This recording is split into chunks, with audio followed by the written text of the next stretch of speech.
this thing down. Well, hello everyone. Welcome to the Saturday night edition of our live. Hope everybody's having a great weekend, and we'd like to welcome Mike from VentureCast. And Howdy. hope you're having a great weekend as well. Yeah, So, it's just trying to stay cool. It's the weather's just you go outside, it's like stepping into an oven. yeah, it sure is. It's You having any rain from that storm moving through? We did get some, I guess about a week ago now. I mean, we got some pretty good storms there there was like a week there where it was just torrential downpours every day. But luckily, we didn't really lose power like some people did. Yeah. well, that's cool. I hear the electric company down that way is not that good. Well, one we got. Well, I mean, like I said, I haven't been living here. Started living here in March, and I mean, it went out one time for like 10 minutes, so I can't complain too much because a lot of people down in Houston got hit pretty hard a month or two ago. They lost power for several days. Yeah. Oh wow. I talked to Jen yesterday, and she was saying that I guess they've gotten a lot of rain and stuff down in her area, but Yeah. she doesn't say anything about losing power or anything like that. Her washer's out. And that's a problem, but That sucks. they had to take care of that and got water everywhere. And the rain was blowing so hard it was blowing in under the door and kind of flooded the inside of the house a little bit. But Yeah. so it could be worse. Could have had no power and flooded too. So True. Okay. All right. Well, let's welcome in some of the people that have joined us. The Cruising on the High Seas. Welcome in. Controversial Cruising. Thank you for Hello. coming in. Hello. looks like the Bud Files. Bud Files. Hello. Welcome in. Hello. Howdy. And, Can't get used to your name change there. I Yeah. saw it and I was about to say, "Hey, welcome in." I was like, Oh yeah, welcome in, Mike. Throws everybody off. yeah. But yeah, it's been pretty warm here, and I mean, it's been pretty. 95, 98 today. Oh no, I got off work 7:30 and walked outside. And I was like, man, this is beautiful. I wish I was out there. Could stay out in it. Yeah. I kind of hope it's like this next weekend on the cruise. Yeah, Jen's talking about a second storm building behind Arthur or whatever the name of the storm, tropical storm is they have. So she said the second one's always worse. Oh, it's down in Mexico right now, heading this way. So Wow. even though I'm at work for 12, 13 hours a day, I have not watched any news, so I don't know where it's at. Yeah. I Hello, haven't seen Bill. Hey, Bill. Hey, Bill. Thanks for coming in. Yeah, I hadn't really been paying attention to it, so I just, as far as what the weather's supposed to be like down there next weekend. Yeah, I didn't know about it until I was talking to her, and she was talking about how bad it was. I was like, wait, what? There's bad weather? What? And my cousin's going with us, and he was asking about, I guess kind of what they would do, if the storm was too bad. And I was like, well, I thought, well, you were in the Navy, so what do they do? And they'll just kind of cruise around it, I guess, take us to areas that are safer than where it's at. Might be some rough seas. I don't know if his wife, she's only been on one cruise, so I don't know how she'll handle it, but I'm sure he'll be just fine. Yeah. Yeah. Hey, Yeah. Destination Fun. Thanks Barry, for coming. how's it going? Hey there. Oh, man. Yeah, I remember when I was on the Miracle, I was because I think you guys were on the Luminosa, Mm-hmm. right? Yeah. Yeah. So because we were kind of like in the Alaska area, kind of at the same time. I was seeing y'all on Facebook hitting certain ports. I think we were kind of like following each other or something like that. But Yeah, I think you went to a port that we didn't go to. Yeah, and Juneau, I think, was like a day or two before us, so Yeah. we Yeah. missed all that. Was that your first time in Alaska? No, that was my second one, but Okay. but it was a better cruise because we hit way more ports. It was a 14-day cruise instead of a 7, and so you got a lot more time. But the weather was nice up there, I have to say. I mean, I was expecting it to be worse. Yeah. Yeah, it was. I mean, we were kind of shocked going there. I mean, we expected it to be cold, but we left Japan, and it started getting really cold. And one of the days that we were at sea, it actually started snowing. Yeah. Yeah. And that Lido deck, I mean, it was actually the Lido deck dining area was so cold that it was almost unbearable, even though they had been shutting the doors and stuff to keep from the back, Right. to keep the air from coming in. But it really didn't do a whole lot of good. It was still real chilly. If you went out on the deck where the pool was at, though, where I thought it would be colder, it was actually warmer than in the dining area. Toasty in there. They closed that cover, and Yeah, it was nice. Yeah. it was almost worth going out there instead of sitting in there with the buffets and stuff. Yeah. Because it was literally warmer out there than it was inside. Yeah. What was it? Skagway. Skagway was, I think, the coldest port that we hit. And so I took that train, the White Pass Railroad up there, and there was like just piles and piles of snow when you got all the way up there. And then, of course, they had some kind of rock slide while we were up there, and rocks were covering the train tracks. Oh, wow. So, we had to sit there, and they had to bring a work crew out to clear the rocks out of the way so we could get back. So that was kind of interesting. I hope it was a carnival excursion, so if you were late. Yeah, it No was. stress. We saw that last time, but whatever it was we did, well, it wasn't Skagway we went to, but there was someplace, one of them, that there was a there was a train. We thought about doing it. We ended up doing something else that took us to a cemetery, and I don't remember what else we did now, but I mean, it was still nice, but I thought, oh, next time we'll get the train, but we didn't see it offered this time. I mean, they didn't have hardly any excursions, and we ended up in, was it Skagway?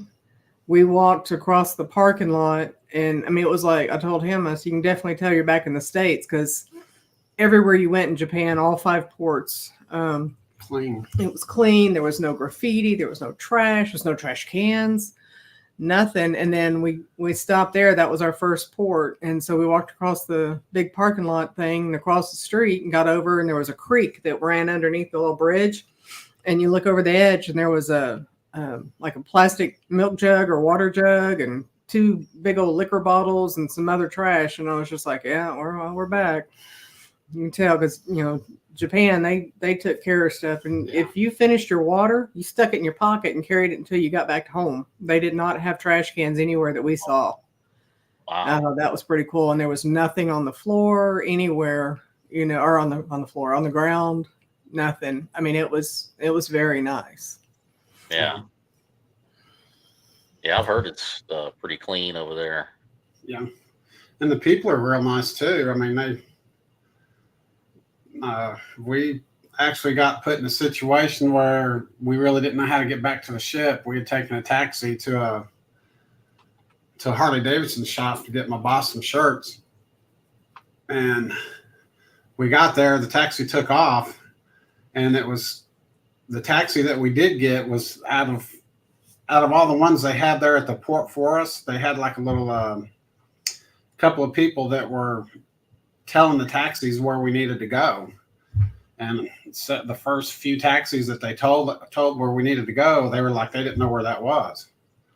And finally they found us one that did. And he took us there, dropped us off, and left. And after we bought the shirts and stuff and walked out, we just kind of looked at each other and we're like, "Oh, how are we going to get back?"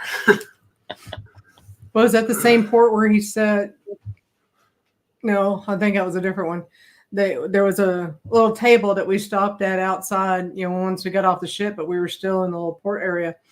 And he handed us a piece of paper and said, "When you get lost, give this to your driver." We're like, "Wait, what?" No, that's the one when with we the- get lost. That was the subway and stuff.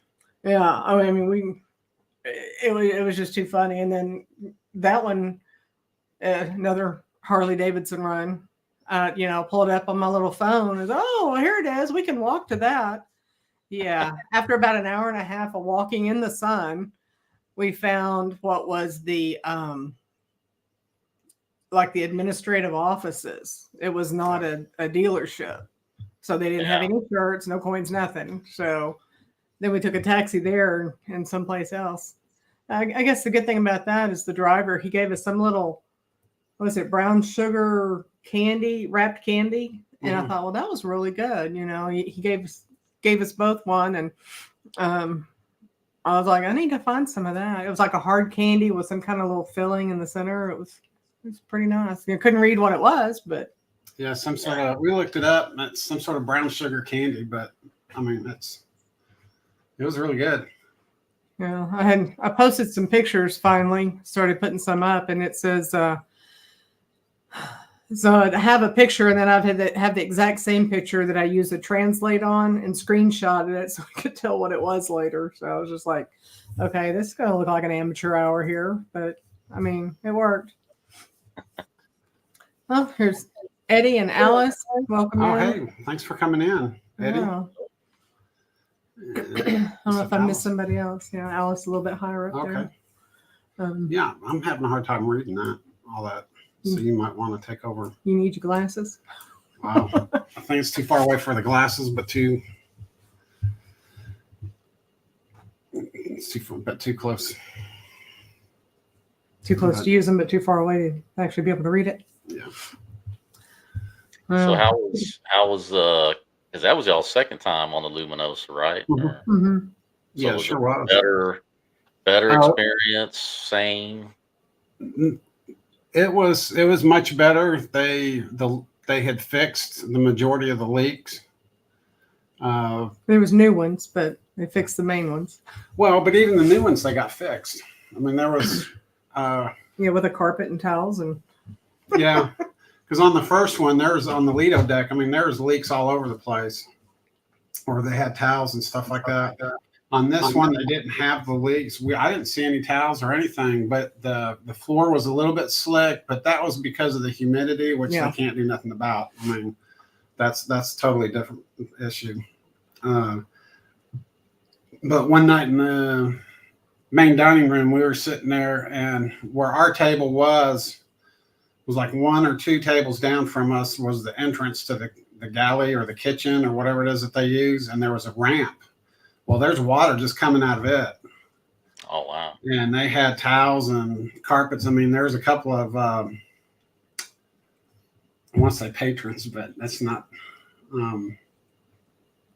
guests that were on the ship that slipped. A couple of them looked like they about fell. yeah.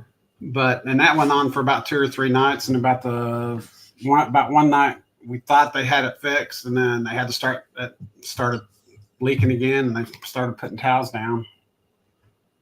Oh, wow.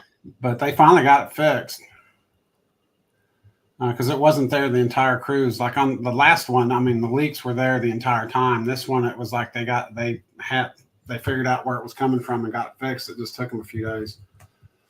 Yeah. But the food was a little bit better. We actually ate in the dining room the majority of the nights Yeah, last time I had sandwiches almost every day. and night. And I mean, as much as it was open, their hamburgers still weren't that. I mean, they were definitely not, what's his face? It's Guy's Burgers, but. Guys, And I think it has to do, since it's since it left out of Australia, maybe it's the type of meat. They probably don't use all the preservatives and all that stuff that that we do here, and so the meat probably has a different texture to it and stuff. Which, I mean, that's something I'm sure you can get used to. I mean, if you grew up eating that stuff, it would be like coming over here and tasting ours and going, "Yeah, what's this stuff?" Yeah. Yeah. They did have onion rings back there in the burger joint, so that was a nice change. They were actually pretty good. The fries were a little spicy to me, but it was good. And then just overall the food itself was good. And we met a nice little couple. They were Korean, and we were at a 4-top, but it was just the two of us at our table, and then they were at a little 2-top next to us. And so we got to talking to them and exchange phone numbers. I've texted back and forth a little bit with her. So it's kind of nice to, I mean, we kind of keep to ourselves, as you saw in the Jubilee. We don't socialize a whole lot. And 31 days, and I guess they were the only friends we made. Yeah. But we got off and we didn't have COVID, or we weren't sick with anything. Yeah, neither one of us got sick the entire time we were on there. Yeah, I got sick. Well, I started to get sick on the Miracle, and then I stopped by the little gift shop there, and they bought a bottle of Dayquil, Yeah. and pounded that, and felt like I was actually feeling pretty good after that. But then I was back home like a day or two, and I came down pretty hard. So I was pretty much bedridden for a few days there. You kind of like, is it worth it? But yeah, it is. Yeah. I don't know that I want to do a long one like that again for a while. It was way too many sea days. I mean, I enjoy the sea. I enjoy watching it, hearing it, watching the waves and watching the sea life. But oh my gosh, at least like with the Jubilee, there was so much more to do than, on the Luminosa. There was nothing. I mean, there was, I'll take that back. The two ladies speakers that we had, forget her name. Yeah, Emily was a naturalist. And then Jessie the something. Jessie the biologist is her channel name, but they both had, so we had Jessie all the way through Japan, and then on the last stop on Otoro, she got off and Emily got on, and then Emily talked about all things Alaska and the animals, just all the different wildlife, yeah. and mainly the whales and stuff like that, how to identify different ones and stuff like that.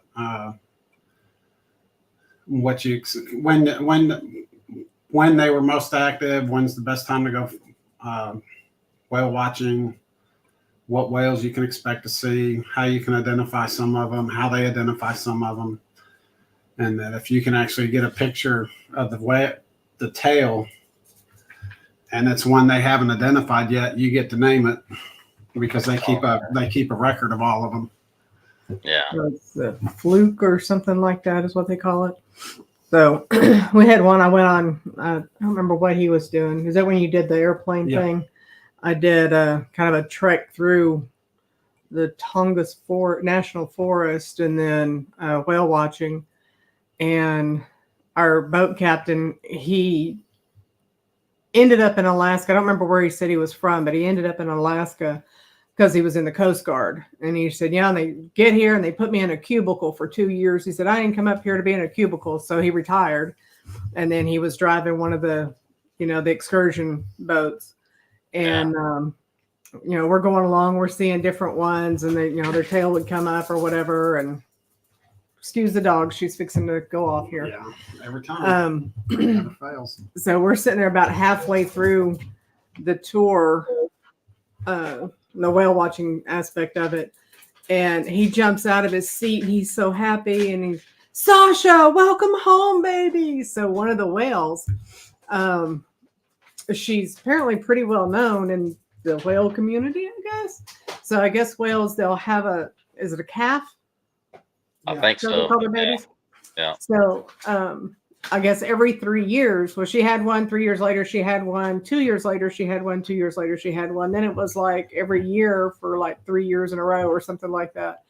And they were saying that she was getting down in California because she'd go down there and then come back and have a calf, back in tow with a baby. But, when her tail flipped up, they were able to see, and it's in one of my pictures. And I don't know, probably 1,000 pictures that I took and I've uploaded different folders, but in there, so she has a lot of white on the tail and it looks like it's etched out AK for Alaska. And they're like, that's our very own Sasha, so they were all excited to see her. And it wasn't like, I mean, you can see people, they kind of pretend, to show for the entertainment purposes. But I mean, he was legit. He came up out of that chair and he was just so happy because he was like, where is she here yet? Is she back? Is she back? And then, and man, he was so happy to see her. That was probably the best. Well, one of the best parts.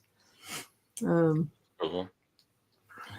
I mean, I enjoyed that. I did it in Mexico, and then I thought, I'll go up there and do it too. It was cold. God, it was cold. Yeah. But, I mean,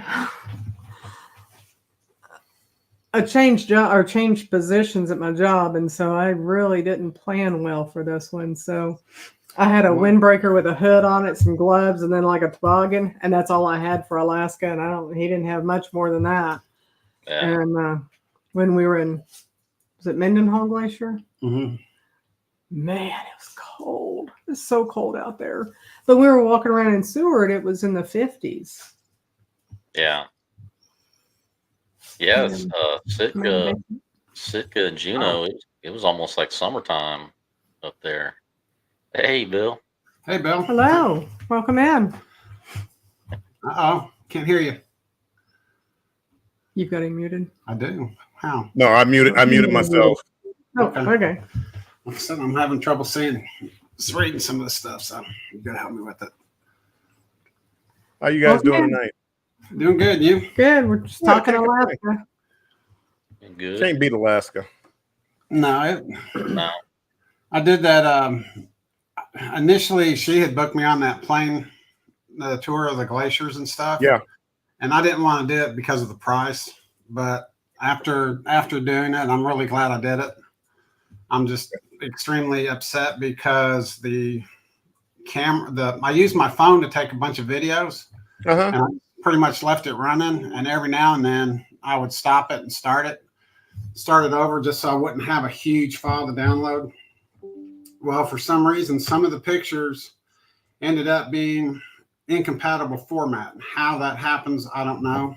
Oh. But it would download like half the videos. Yeah. Like 3 or 4 of the videos, and then the next 2 or 3 were incompatible format, and then the next 2 or 3 would be great, and then a couple more would be incompatible format. So I lost a lot of videos, and I don't know how that's happening since I'm using the same camera, and then it's on the gimbal, so I'm just pulling the trigger. Yeah. No, I don't know about that one. Then he did delete upon download or something like that, and so then they were gone too. So we couldn't try to reformat them or anything. Yeah, I had. Well, mine was a user error. I downloaded all my clips to one folder, and somehow I was deleting some music.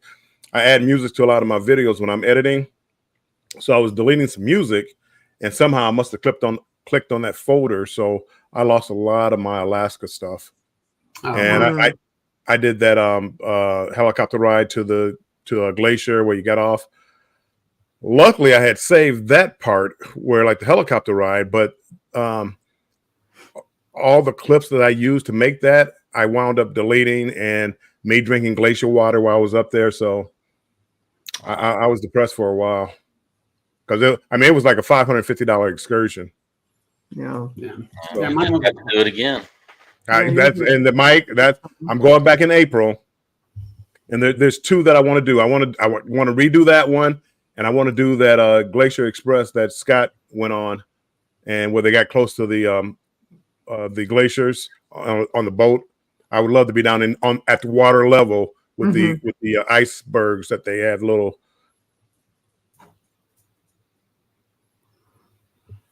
Just in the memory bank, yeah. My memory bank it's short circuiting too, so that doesn't help me. I need to see the pictures of it now. Well, the first time we went, somebody, there was a big group did that. I guess it's the Glacier Express. I don't remember. Yeah. We were in the Edward Fjords, and I didn't know that was a thing because we would have done it. But then this time, I didn't see anything like that offer. Like I said, the son Mike, the excursions were just not. And even the people in the different ports in Alaska were fussing because we were there and they didn't have the staff. They didn't, a lot of the stores weren't open yet. And, and that they were upset about it. And even in Guam, I talked to the guy who owns owns the Harley shop there. And he said, yeah, they didn't tell us until like a week and a half ago that y'all were porting here. He said, I would have had some Harleys out there to rent so you could cruise the neighborhood and cruise the island and stuff. He goes, but they didn't tell us. And so then I thought, okay. And then I was talking to some other people, further down because I went to the mall because there was nothing to do in Guam. And so apparently some people knew. So if you ever go to Guam, you can hop on the bus, go to the mall, get off the bus, get on another bus, and they'll take you to a hotel where you can have beach. Okay. I was in jeans and a sweatshirt. I did not have anything for the beach, so I just walked around the mall. But I talked to a couple of different people in their different tables and stuff, and they were all saying, yeah, we had no idea that y'all were coming. They were just like, well, it showed in the excursions because there was nothing but, nothing to book. Yeah. There wasn't anything in Guam. There wasn't anything in... Forget now. There was someplace else we went. There wasn't a whole lot of choices in Tokyo. So, well, there's a couple of things. I'm not going to Guam. I'm doing that excursion next year, April, and it's 29 days. But we don't go to Guam. I would like to have gone to Guam, but we go to Alaska and Japan. And right now, Alaska, I got those two: the helicopter ride and the Glacier Express. Those are two I want to do. And then in Tokyo, there is a go-kart that you can ride around the city. You dress up as different characters. Yeah, I want to do that.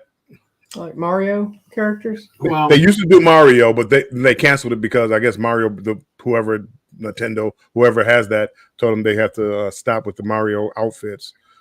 But it used to be you dress up like a Mario character and you drive around there. So my son's going with me, and he found that, so that we want to do that, and that's in Tokyo. Hopefully, it doesn't take all day, and we can do other things. But I know that's one of the things that we want to do there, and I haven't looked around at the other stops to see what we're going to do, and even that go-kart.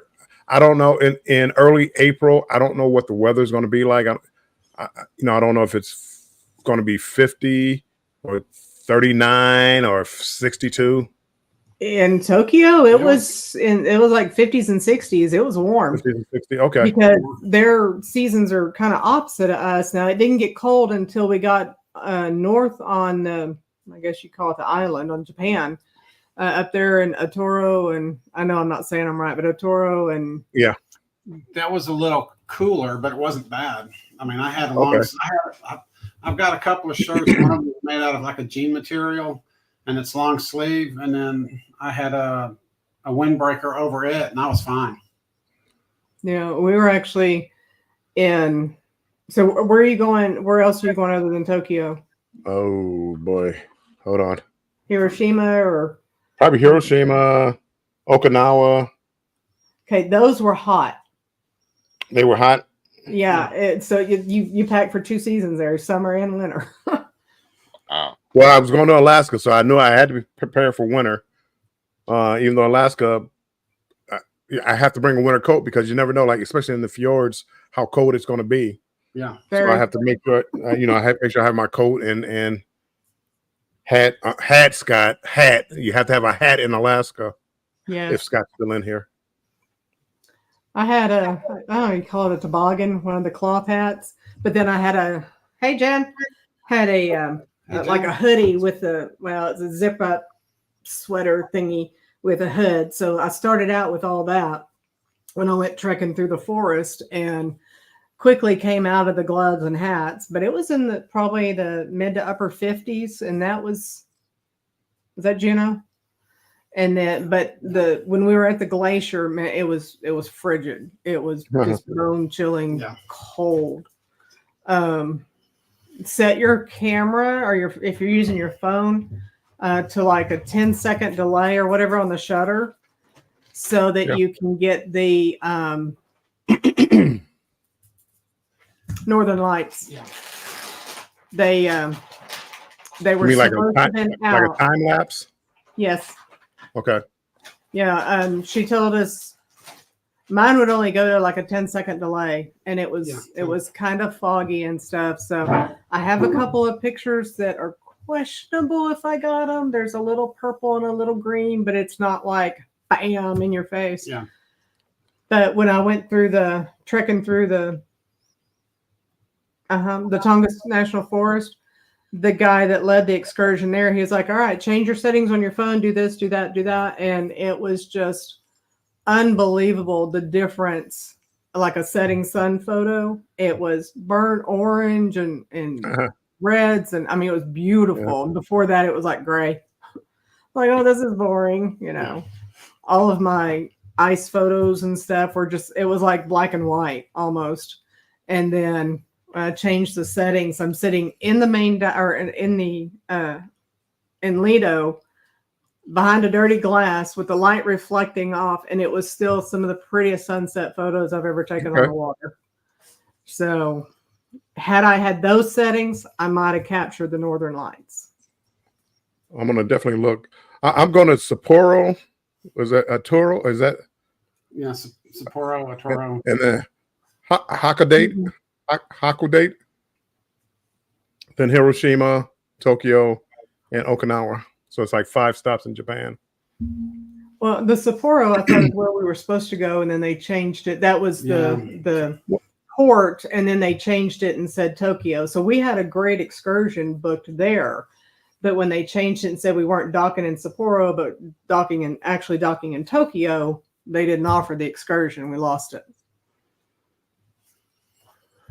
And I guess it was far enough south or something that it probably took us south on the excursion, then it would have been too far to go. But a lot of people rode the bullet train, and they have us going to Tokyo, and then a couple of days later we wind up there in Hakodate, and the next day is in Sapporo, which is Ataru, Ataru. Well, I was saying Atoro. I don't know if that's right. I'm going with you, Atoro. And that's the northern end of the island-ish. But it looked like, because Okinawa, you go in over here, and then Hiroshima, you go in over here, and then Tokyo's over here. I was like, why? Why not stuff all on the same side? Well, there definitely is like a day or two in between a couple of these, like between, what is this one? Hakodate and Tokyo, there's like a day. So somehow we're, so it'll take us a day to get around to wherever we have to go. So yeah, it was like Guam, and then 2 days, and then Okinawa, and then a day, then Hiroshima, and then a day or two to get to Tokyo, and then another day to get to Otoro, and then the other place, wherever it was, that was like Mori. Yeah, that was like the next day. So I was watching you had your day in Hiroshima. I was watching that today, and because I'm watching your stuff, getting ready for Japan, and I want to do probably go over there and do that museum also, and just walk around. Oh yeah, it's no, there's no way to describe how that museum is. Well, it's like the 9/11 museum in New York. You've been to that? How somber it is, and just tugs at your heartstrings. And then they show that video of the bomb drop. Yep. So we have here the Oklahoma City Memorial thing. So all kinds of sadness. Yeah. But And they do have one in Okinawa that's real good. The Peace Memorial Park. Peace Memorial Park. Okay. That they take you on a pretty good tour before they actually take you to the park. You get to see what was it? You actually get to see the tunnel system. Like if you've ever seen the movie Hacksaw Ridge, Yeah. Yeah. they take you down into the same tunnel system that they used on that. I mean, you No don't get to go to Hacksaw Ridge, but you get to see. I mean, they actually you get to see the room where the colonel or general or whoever it was committed Harry-Carry. Then they also take you to a girls' school where they were basically 13. Was it 13 and above? They made them basically start. They came and got them and made them start doing nursing duties and stuff. Okay. Yeah, and the little boys were soldiers. Yeah, the little boys were soldiers, and then they actually take you to this huge park, and it's got granite. Well, it looks like granite. It may be marble. It looks like little zigzag monuments, and it has a whole bunch of names on both sides. And I think there's like 126,000 names on them, and they're and what that is that's the names of the people they know that died during the battles of Okinawa. And they said they're still adding names to them annually because of the DNA testing and stuff like that they can do now. And that they're getting the people identified, they're adding their names to the walls. Wow. But I mean that thing. Yeah, it's like etched in black marble. It's beautiful. huge. Yeah, I mean we were 3-4 hours there and didn't cover half of it. He did do a live from up on the cliff looking down over it, and the building, oh my gosh, was it 2 acres? It seemed like it was huge. And that was just the building. We went in and we're on the ground floor of the building and probably not even halfway through it, and we were running out of time, had to come back out. Yeah. And we Mike, have you ever been over to Japan? I went one time when I was in the Navy. We went to Sasebo, which I'm not sure, like geographically where exactly that is, but I didn't get to, get out in town too much because it was a working port for me. But I got to see a little, but I just remember it was kind of expensive. I mean, I went to one place and got like a hot dog and some French fries, and it was like $20-something. Get out of here! Nice. Yeah. They saw you coming, Mike. Yeah, it could have been. They're like, hey, this guy, one of those sailors. Well, there was at the hey Uncle Dave, welcome in. Hey, Uncle Dave.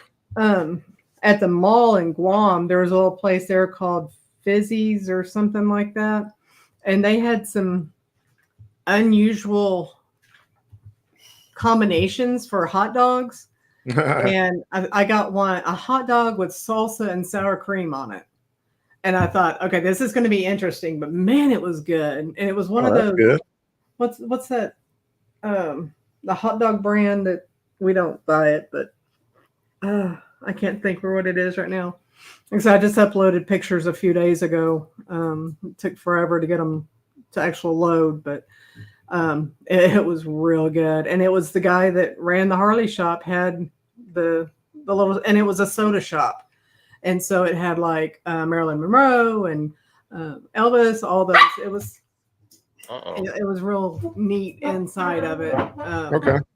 But the food was really good. So if you do get a chance to go to Guam, it's in the mall. But maybe one day. Now I heard you guys talking. You think you're done with the long journey cruises, huh? Not me.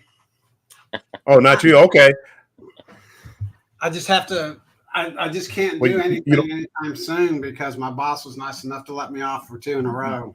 So, yeah, no. It sounded like okay. So because you don't have enough time, but Lisa, it would sound like you don't want to be that long on the water anymore. But I'll be honest with you. If it was on the Jubilee on that long, absolutely, because there's things to do. In Liminosa, there's nothing. Yeah, they Nothing. really didn't have. You know, on the last one that we went on, they actually had activities and stuff like that. Well, the one that we went on with you, where they had, Yeah. I mean, they actually had activities to keep you entertained and stuff. But this, it was like a lecture in the morning and then trivia and All day long all trivia. day long. All day. And then the shows Huh. at night. And the shows were, I mean, they were okay. They didn't have anybody like teaching like Japanese or anything like that, because I No. know like going, huh? Not No. on that one. And I slammed them on that. You know, you had all these C days that you could have taught us the basics, you know, please, Right. thank you know, whatever. And, you know, I've heard terminology for years, but I don't want to get on there and say something about their mom when I'm trying to say thank you, you know, and insult them. Right. But no, they didn't do anything like, you know, because last time they had the ladies from Hawaii that, you know, taught Right. the Yeah, dance and- I assume they were going to do something like that with Japan. Well, you know, leaving Australia, coming to Japan. yeah. Because I'm doing the 29 day. I'm kind of like the opposite of you though. Give me just a C day and I'm good. I go out there and hopefully they close the top off so we can go swimming. They And did you know, shut hot tub. I'm fine, and you know, get on my laptop. I don't get the internet every day, but if you know, I get on the internet a little bit and do a little YouTube, I'm in heaven. Give me more C days, the better. Had there been something to do, it would have been fine. We spent way too much time in the casino because there was nothing else. Oh yeah, Yeah. That'll get you. I know. That And, you know, you pay for that free cruise. You pay for it. yeah. I And the actually, next two. I actually, believe it or not, I actually walked away from that cruise $300 or $400 ahead. Nice. That's I pretty hit a good. couple of good jackpots. I mean, nothing that was a hand pay, but I would hit the major jackpots, and the biggest one I got was like 1,075 after all the bonus rounds and everything. And I could sit there. I'd go in the next day, and I'd sit there like 3 or 4 hours. I'd be up a little bit, down a little bit, up a little bit. I mean, I never lost all of that until like a week or so before the cruise was over. Then I'd spent like $200 or $300 that I charged for the room, and then I hit another major jackpot, a major thing, to where when I figured that the way I got it figured, I left anywhere from $300 to $400 ahead. Sweet. I've only done that a few times going on a cruise ship. Yeah, I know the Miracle. I couldn't get any luck going. Yeah, I don't think I had much luck when I went to Hawaii on the Miracle. That second to the last day before getting back, I had a little bit of a rally and scrape back some of what I lost, but that's about it. Yeah, I think I had better luck at the blackjack table than I did on the slot machines. Well, I'll just say we had a steak dinner and Got a couples massage. we got couples massage. Okay. What else did we get? Yeah, we got comped a couple of different things. There was something else. I don't remember what it was. But apparently the points and stuff that you earn in there, you can trade in for things as well. I don't know if y'all knew that. So I've heard of that, but I've never actually done it, unless So they it's took like it out, like when they gave me a steak dinner. If they took out of that balance, they yeah, maybe use that to buy me a steak dinner or the bottle of wine or something they sent to the cabin. Yeah. Yeah. So I didn't get that. I did win a bottle of wine in the jewelry store, and somebody else tried to claim it, but we both got one. But I mean, it was okay for that, and we had the coffee and the puzzle every morning, and then it was just kind of like, all right, what are we gonna do? I don't know. What are you gonna do? Oh, well, there's trivia. I'm going to trivia. So, but like I said, that Jessica. So hopefully Jessica will be on there, and she is a biologist. Yeah. And if she is, go to her lectures.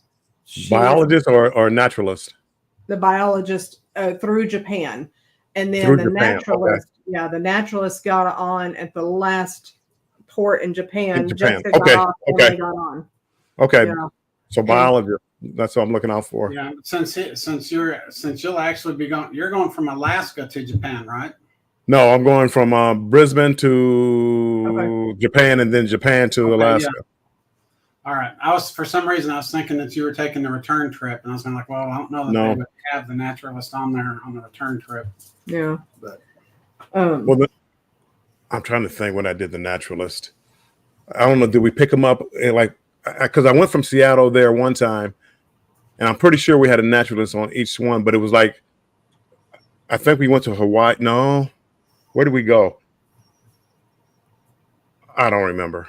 But it seemed like when I did the Seattle to Sydney, that we had a naturalist on there. okay. But I don't remember exactly. So maybe we did, maybe we didn't. I don't know. She did say when she got on there, she will be on the Luminosa the entire season. So she'll be on until it leaves port. It'll be her, not anybody else. Very nice young lady. She's only 23, I think. She had her birthday while we were on there. Was it Emily? Yeah. Uh-huh. Okay. I don't remember if that was the same one we had last year or not. That was who I had. And I think we were on the same. I think that was the same one. Yeah, we were So on there. it was Emily. Okay. I don't guess I ever saw her. I just hear her come across the intercom and didn't pay much attention. But yeah, we talked to her, ran into her a few times, and went to several of her lectures. Yeah.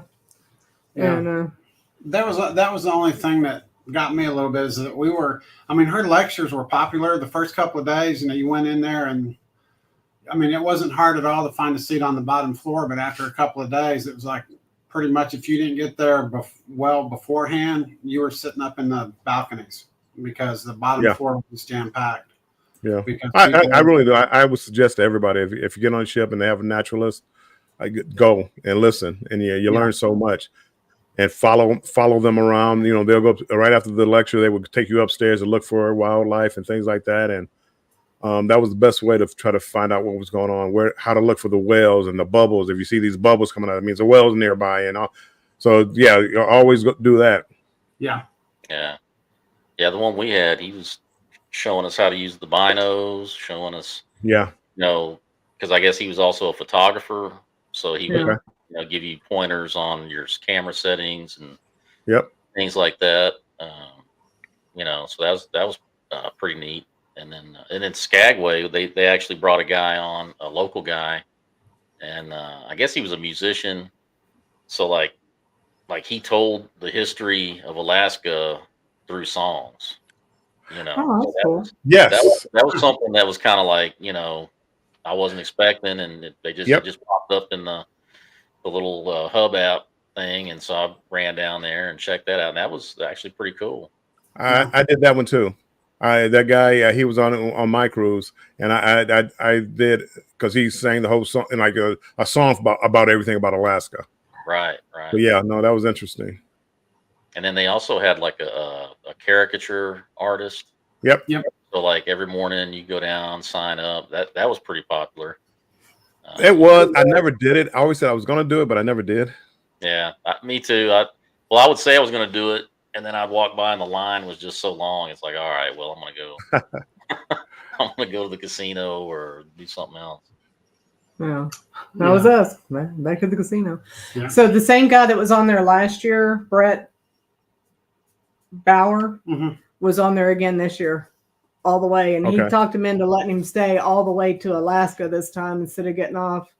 Because I guess he was supposed to get off in Japan in the last port there, but he talked him into letting him stay. And so it was him. He did him in the morning, and there was a guy in the afternoon. And then in Japan, they brought on another guy and a female. I guess the first guy that was with him got off, and then the other two got on. So there's actually three of them, and he's working on some big picture, and he actually worked for Hanna-Barbera previously, and did something with a Mandalorian or whatever it's called, the Baby Yoda. And he kept talking about, was it Scrappy Doo? I don't think he liked Scrappy much, but he was talking about, I guess he worked there around the time Scrappy came in, and so he had some of that, and you know, he did shows. Now that was good to go to his lectures and stuff. But, Yeah. But yeah, it was. Well, it can't happen. Yeah. And really the only problem I had with Emily's things were how many times did we cross timelines? 7. And they were still starting at 9 a.m. So we're kind of, after a month now, we're used to Australian time, and we're quickly getting to Central or Pacific time, I guess. But they weren't adjusting the show times. It was still at 9 a.m., which on day 2 was 8 a.m. On day 3, it was 7 a.m. Then it would have been equal to 4 a.m. You know, we're just, Yeah. I felt so bad. And we were at one point, we were on like the 3rd row, and I was there. Go to bed early. I mean, Yeah, well, we did. There was nothing to do. We did. And but every night you had to, well, when you go to bed tonight, change, you know, for 7 nights in a row, it was like, you know, when you go to bed, make sure you set your clocks ahead an hour. Yeah. So, I mean, Hey, Mike, when is your next Journey cruise? The Dream in October. That's Is that the that's Ultra cruise? It's a 2-week over to the Eastern Caribbean. So we're hitting like St. Martin, St. Thomas, you know, all those saints, and yeah. Puerto Rico, and I don't know, there's a few others in there. Yeah. That's it's like the Southern Caribbean, like the St. Thomas, St. Kitts, and all that. Right. Yeah, that's like the Southern. And I'm doing that itinerary in all the stuff you January. don't usually hit from You Galveston. don't know. So I got to do the Journeys cruise to get over there, you know. But I've been looking at doing another cruise on the Miracle. I was trying to squeeze another one in. I know they had that repositioning cruise from San Fran to Galveston, but I guess it must be booked up because it's just totally disappeared off the. Really? Yeah. But they do have an Alaska cruise in July that I could use my casino deal for that. But I don't know. I don't know if I want to squeeze, because in August that's when I'm taking my trip to Thailand. So Nice. I don't know if that's doing too much, you know. Okay, this is a dumb question. You're flying in? Yep. Where you from Houston to Taiwan. It's EVA Airlines. Okay. And so I leave here at like 1:30 in the morning. And Okay. 15 and a half hour flight. And then I'm in Taiwan for 2 hours. And then it's another 3 or 4 hours from there down to Bangkok. And you're flying in Bangkok. Yeah. Mike, I get there middle of the day, so that works out. So Mike, I may try to fly over there. I may try to meet you over there. Hey, I'm not gonna stay long. I want to go for a couple of days. But that's one of the advantages of working like for Delta. I was supposed to be in Tokyo. I decided not to go because I was only going to be able to stay over there for a couple of days. Yeah. And it's like a 13-hour flight, but it's a direct flight from Detroit to Tokyo. What is it? Narita? Not Narita. It's the other one. Anyway, there's the 2 airports, but I can't think of nothing, but there's another airport. Fly directly into there. And because I wanted to go over and do my go-karts, and I decided not to. But I fly standby, so all I have to do is pay the taxes to go over there. So they had my first class seat waiting on me to go, but I decided not to, and I'm kind of kicking myself in the butt for not doing it because I would be jet lagged because I've done it before, like just really quick 2-day trips. Luckily, I can see whether or not I'm gonna get first class. In first class, the lay flat beds. That's the key. Because at least I can try to get some rest. Yeah, I looked at the one a lot on the plane, but yeah, I looked at those for this trip, but it would have been $6,000. You know, they're expensive. They are. I'm telling you, one of the best things I ever did was work part time for Delta.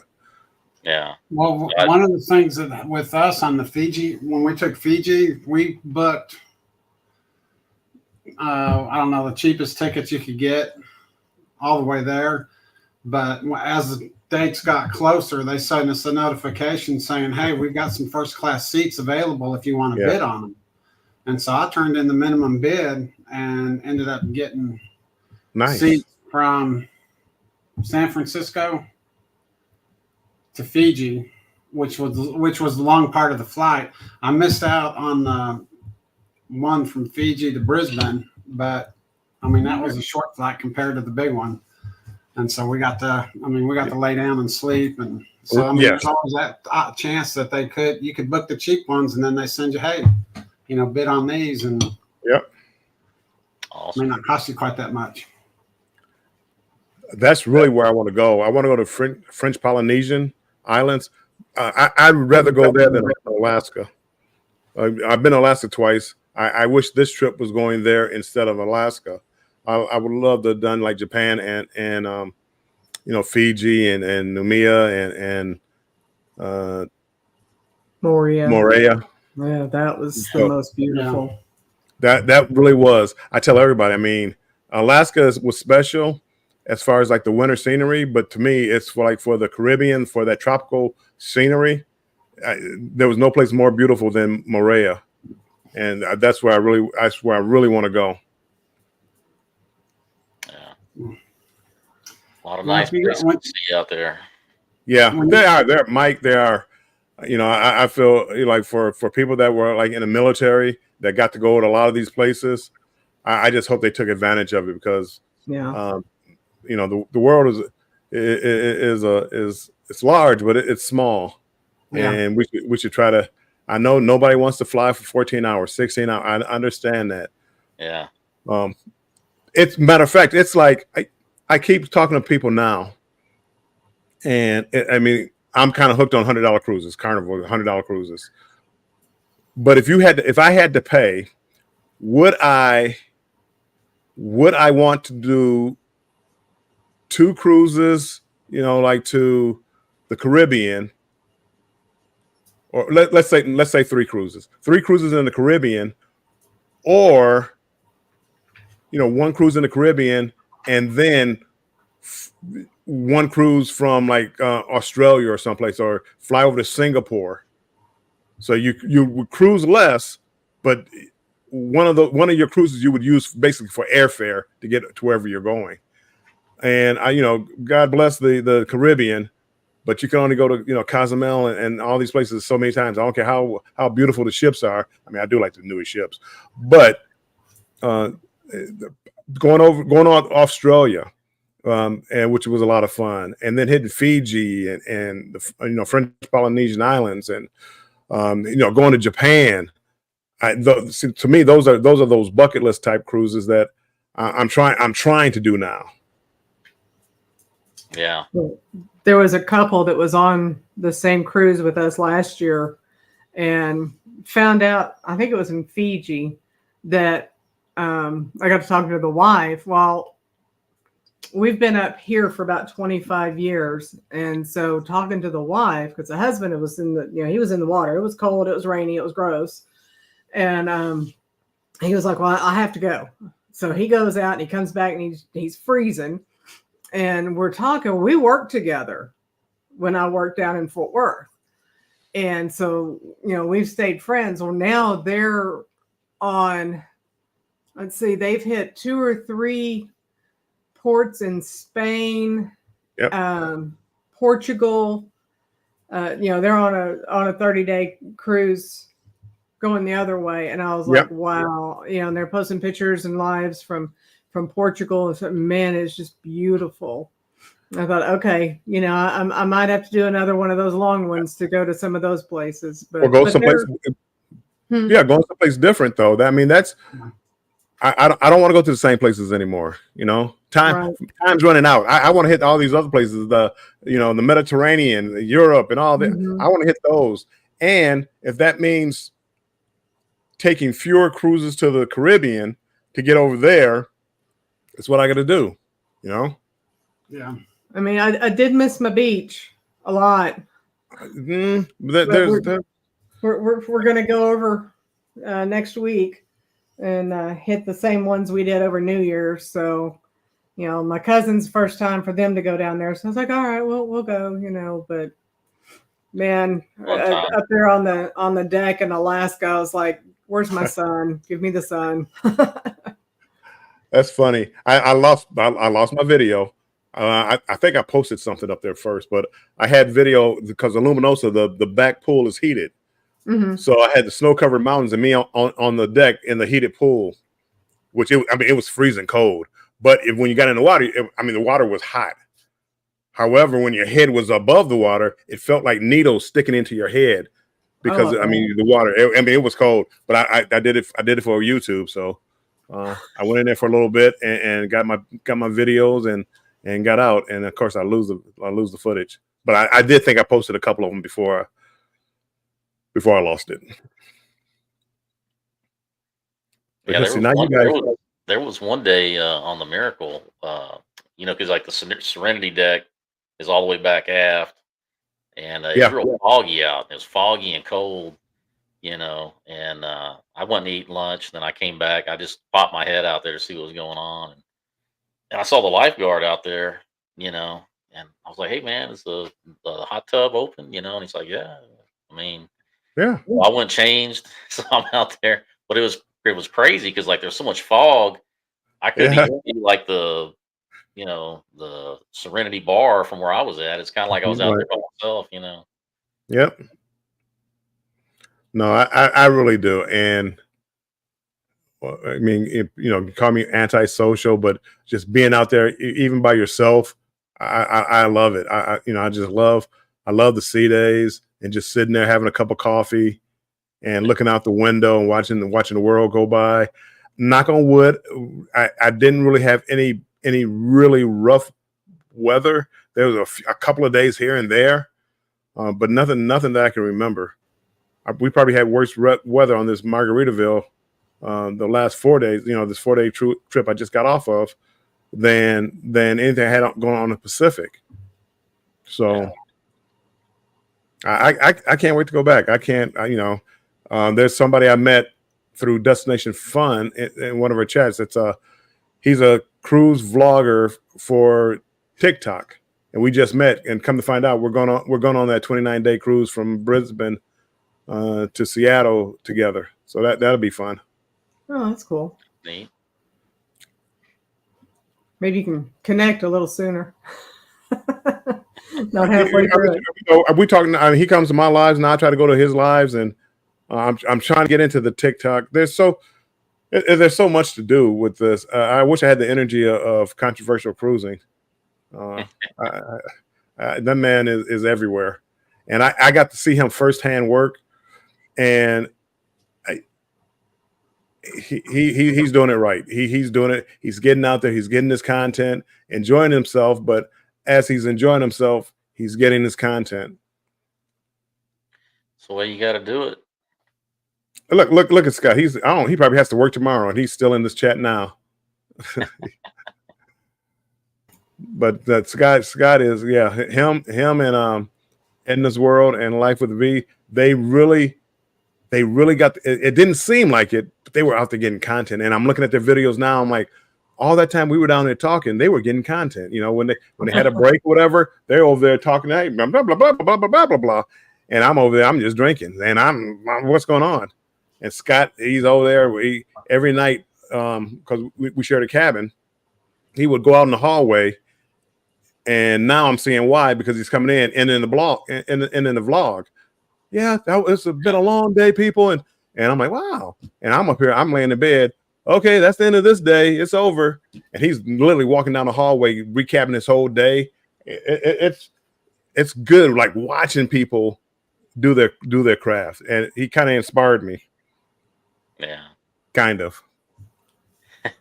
Yeah, we're still working and trying to learn, and since November, I've been working. God.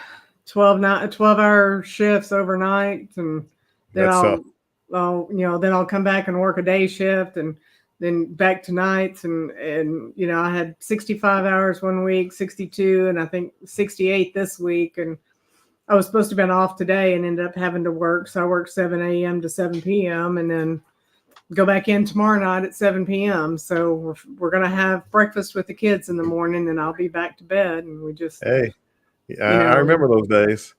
Hey, Howie Cruz, welcome in. Appreciate you guys coming in. There. we, Yeah, nope, I remember those days. Luckily for me, I don't have those problems now. yeah. I felt You know. a lot of guilt being on, that long cruise and being new in the position. And they were like, well, we didn't have a supervisor before you went, so we'll figure it out. Just go. Okay. So They'll be okay. They will be okay. yeah, but it wasn't my responsibility before, and it is now. So Yeah, well, I look at it as they hired you knowing that you had those planned. So, but If you let them know. you But say that, but how many times did you try to check your email? checking email and not going is two different things. Yeah. So hopefully I can get it covered for the cruise next week. So hopefully next week. Well, let me know if you can't make it. I'll take your spot. well, it's a king bed. I don't know. Well, we can always separate them. Come on now. We're cruisers here. We know how that works. Yeah. Separate them. We're not that kind of couple. Oh, that's right. Well, I mean, Figure out something. we'll figure out something. I'll have to call the other supervisors and go, hey, look, I need some help. Please. Cover me for a few days. Well, I gotta go. If I have to go by myself, See, this one was not a casino deal. I'll just put it that way. We're actually going to have one of the front cabins, and we'll be like right underneath the bridge. Oh, nice. The front forward ocean views. Yep. Yep, those are nice. Reach up and tickle the captain's foot while he's up there. First time we've had one of those. Yeah. Y'all got any excursions planned for? I've got dives scheduled in each port. I had to go outside of Carnival because they didn't offer anything. And then the one port where they did have dives scheduled sold out before we even knew it was up. Well, no, I knew. I was waiting to hear if you wanted to go, and then I got busy and forgot. And yeah, it sold out. So that was my fault. But managed to contact some dive shops and make arrangements to where I've got dives in each port, 2 dives in each port. Nice. So she's going to be going to Mr. Sancho's in Cozumel, and then Brady Cay or something like that in Costa Maya, and then Honduras. No, that was Honduras. What are we doing in Costa Maya? Oh, I'm just going to go hang out at the beach because his dive shop is there on the beach. And aren't y'all just walk out? No. Oh, well, I'm going to go hang out there at the Krusty Krab or Cranky Crab or whatever it is. Crazy Lobster. That's it. Yeah. Crazy Lobster. Crazy Lobster. I knew it was some kind of fish. Yeah. And like I said, my cousins haven't been down there at all, and they saw our pictures from New Year's at Mr. Sancho, so they wanted to do that. I was like, all right. And then his wife wants to hold a sloth, and they were looking at it. It was like $149 or something like that to go through Carnival.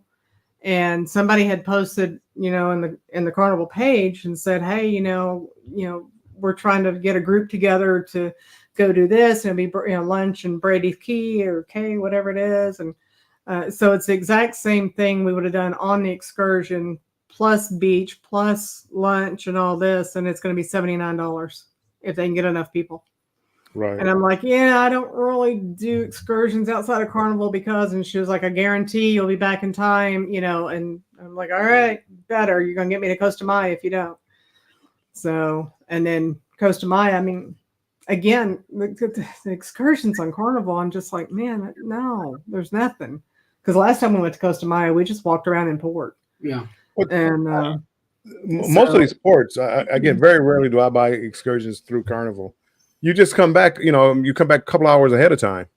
You'll be fine. You'll be fine. Don't have if you leave at 4, don't have an excursion. Oh, we'll get you back by 3:30. No. Yeah, Yeah, no. I want an early excursion. I want to be back by 1. With the whale watching I did in Alaska and Juneau, they were supposed to get us back at 4, I think it was, and the ship was final call at 3:30. And they're like, "What time do you have to be back?" So I mean, it was like we got there like 10 minutes till final call. But it was a Carnival excursion, so they had to wait for it. Yeah.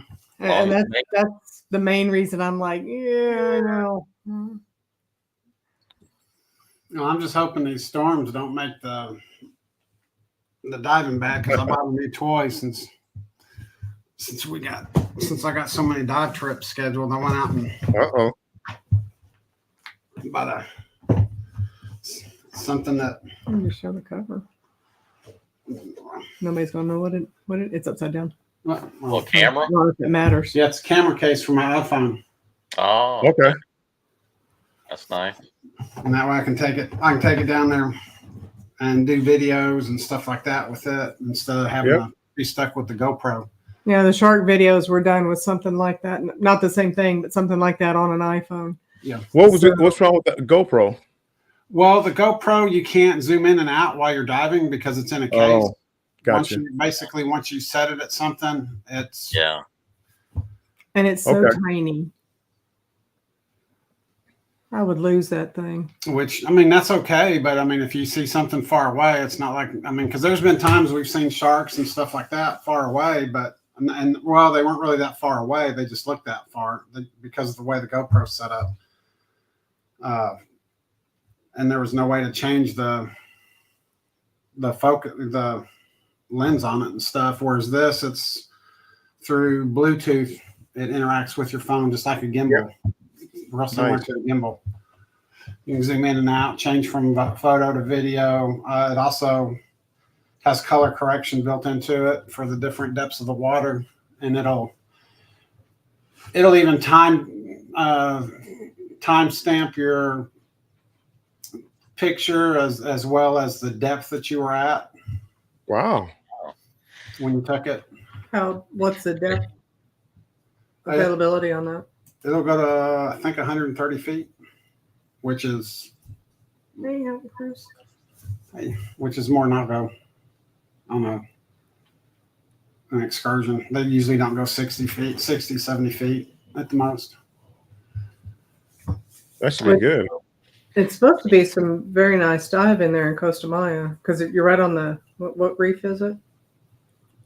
I don't know. I haven't been there before, so I'm not real familiar with it. It'd be good to see. And going through a private company instead of Carnival and the other 2 ports, maybe it'll be different location and better videos. Yeah. I'm hoping.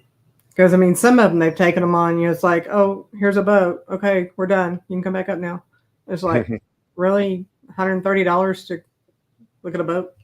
There's no fish. There's nothing. And, I live through him because I don't swim and definitely don't dive. And so I want to see some. Paid to see stuff. Show me stuff. Exactly. Let's see some rotten wood out here, But first time I've been to the Brady Cay or whatever. It's supposed to be a lot like Mr. Sancho's, I guess. And then second time to Costa Maya, but like I said, we didn't get out of port. So I did see the flamingos last time. I made sure and found them. But so we'll get off and go to that. What did you say? Crazy Lobster? Yeah. Crazy Lobster? I mean, I've never been there, but I always hear people talk about it. So. Well, and I know you can get like a medium-sized lobster for like $79, but I don't eat lobster, so I'll get some chicken tacos or something. My cousins may share one or something, but I'm going for the margaritas. Yeah, nothing wrong with that. Nope. It wasn't like I say, it wasn't a casino deal, so I don't have the free drinks in the casino, but we did get some pretty good onboard credit. So That's good. I'll just say we could have gotten a drink package, but since he's doing so much diving, we didn't. And I was like, well, you can just use your extra and buy for me. Yeah, I'm debating on buying the drink package for the Utopia since it's only 3 days. So, I mean, I guess I can maybe afford that. But I'll tell you what, the drink package just keeps going up and up and up. Yeah.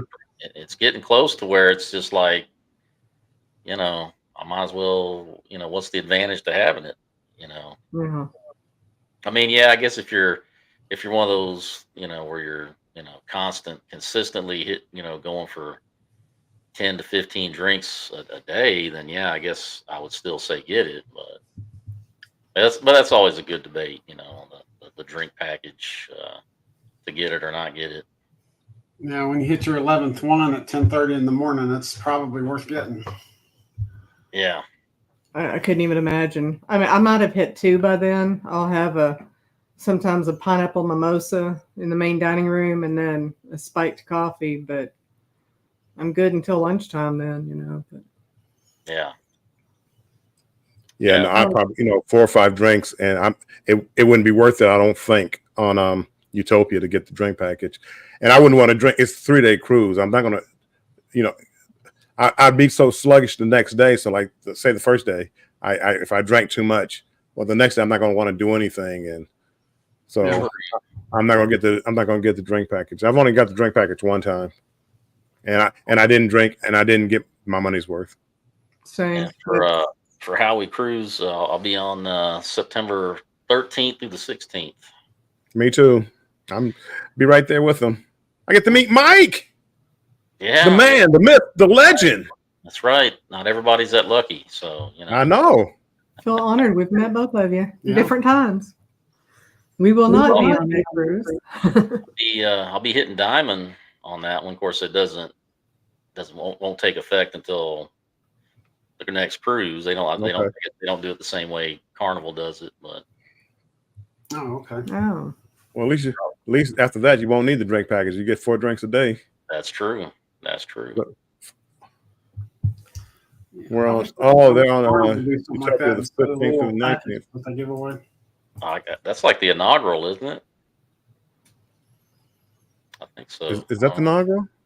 Could be. I know I was originally on I was on the original inaugural, and then they moved it up, and then they moved me to that one. But I don't know. I just couldn't justify the cost of that cruise was going to be for such a short one. I know it's the inaugural and all that, but I was like, man, I don't know.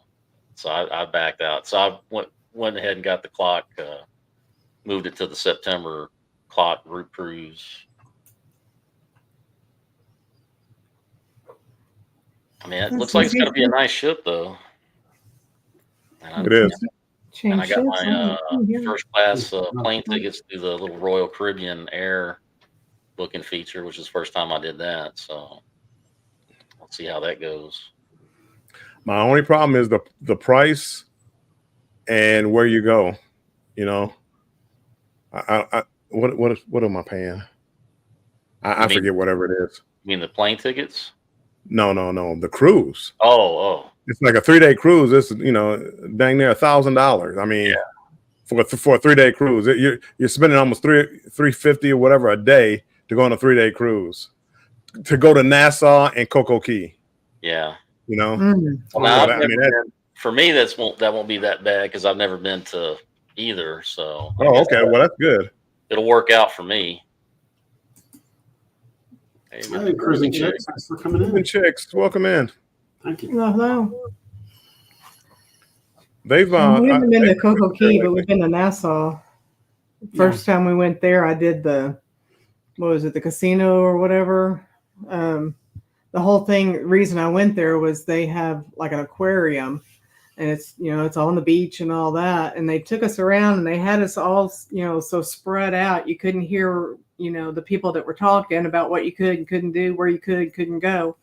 And we get over there and we go to get in the pool, and they're like, "Oh, you're not staying here, so you can't get in here." What? So then I went over to the beach, and everything was rental. There was no chairs or anything on the beach unless you rented a chair. And then I was just like, all right. So I went back and I tried to find the aquarium, and I couldn't find that. And I was just so flustered when I got out of there. I just said, screw it, I'm leaving. I think I put $60 in the machine. I walked away with 65. And then I went out to catch the ride. And if you go there, when you come out, there's the front of the casino, there's a little, like an alleyway that kind of goes through a jungle area, and it'll take you down to like a flea market. And they had been all day. I hadn't eaten or had anything to drink. So I found a Starbucks and went in there, and I got a mango slushy or something like that. And I don't know if it was because I was hungry and hot and thirsty, but that was the best drink I've ever had from Starbucks. And then, so I wandered down there a little bit, came back up the little hill, and I can't get those here. Cannot get a mango slushy here. And, I was just like, I got to have another one. We've not been back to Nassau. No. But Got to go back down there. got to go back. Man, it was some good stuff. But it was in the casino. I mean, whether you gamble or not in there, it was really pretty. When you first walk in, it was like, of course, all their decorations and everything was, different, like sea life and urchins and stuff like that, and it was lit up and decorated real pretty. So Yeah, I'm thinking about renting the jet skis at Perfect K. mm. I've been looking at I don't know, trying to do something crazy down there. Well, I know I guess the last time we were there, If I well, go we to have Cocoa been Key, twice. I go to the Hyde Beach. Which one? Well, we've been in Nassau, I guess, twice, because the second time the port was under construction. They were building for the bigger ships. Isn't that where it flooded? No, that was Key West. Yeah, that's right.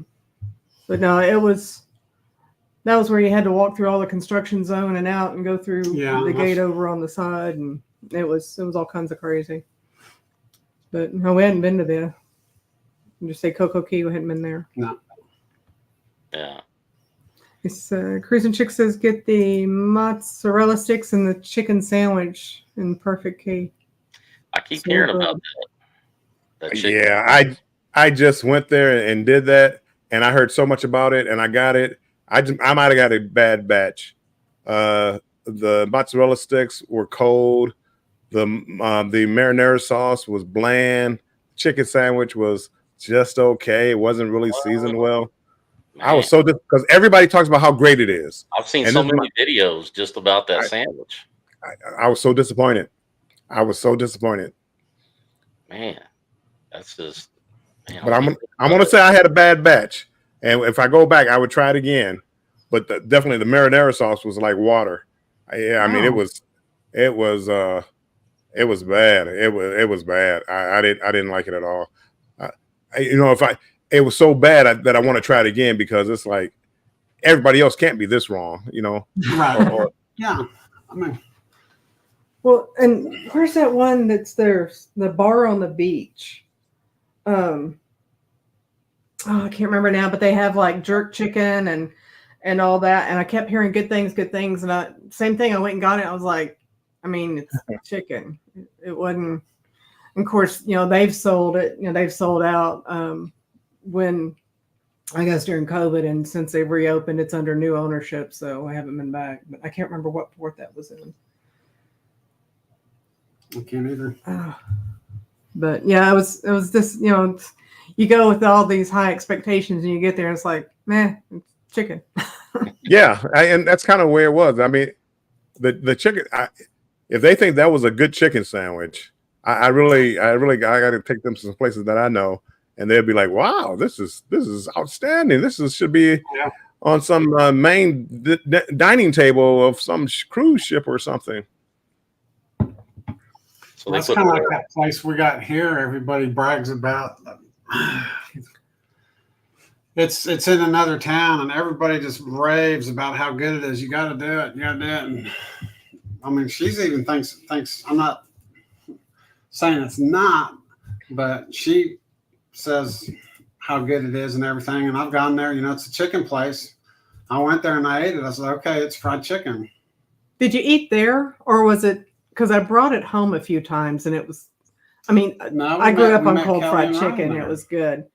But yeah, it's like they give you a piece of paper and you put your chicken and fried okra and nachos, I think is the only thing they sell. And then they give you sliced onions and bread and butter pickles, bread and butter, and a half slice of bread. And you take the bread and butter pickles and the onions and put it on the bread and make a little sandwich and just eat that by itself. First time somebody tried to get me to try it, I was like, you crazy. That's not good. It was so good. It was so good. But it's still just chicken. We went out there, drove all that way out there, and I was like, okay, well, I was expecting some good chicken. I was just like, okay, well, it tastes like chicken. It's only a 40-minute drive. I don't know what you're fussing about. Yeah, but there's a Popeyes down the road. Yeah. But it's not as good. The snorkeling's really good at Coco K2. They saw a couple of stingrays. Oh wow. Oh, wow, that'd be cool. Have to check it out. Yeah. My brother, way back, I was 18, we went to Galveston. And it was him, my sister-in-law, and a friend of ours from school. The four of us go down there. And my brother and the friend, they were trying to catch a stingray with a beach towel. They'd go underneath it, try to scoop it and lift up, and it'd slither off. And I'm like, oh my God, you're going to end up with a spear through your heart. Will you Right. Oh stop? my goodness. You know? Yeah, that don't sound like a good thing to do. I always thought he was smart until that. And then I was just kind of like, yeah, maybe not so much. The older I get, the less I like going to the beach. I like going to the beach, but I like less going into the water. Yeah. I'm more of a pool person, and I was never that way. I always wanted to go to the beach and couldn't wait to get to the water. And the older I get, I start hearing about these shark attacks, and it's like, well, how deep was the water? It was waist deep. And I'm like, waist deep? Hold on, I can't. I'm not a good swimmer, and I'm like, waist deep?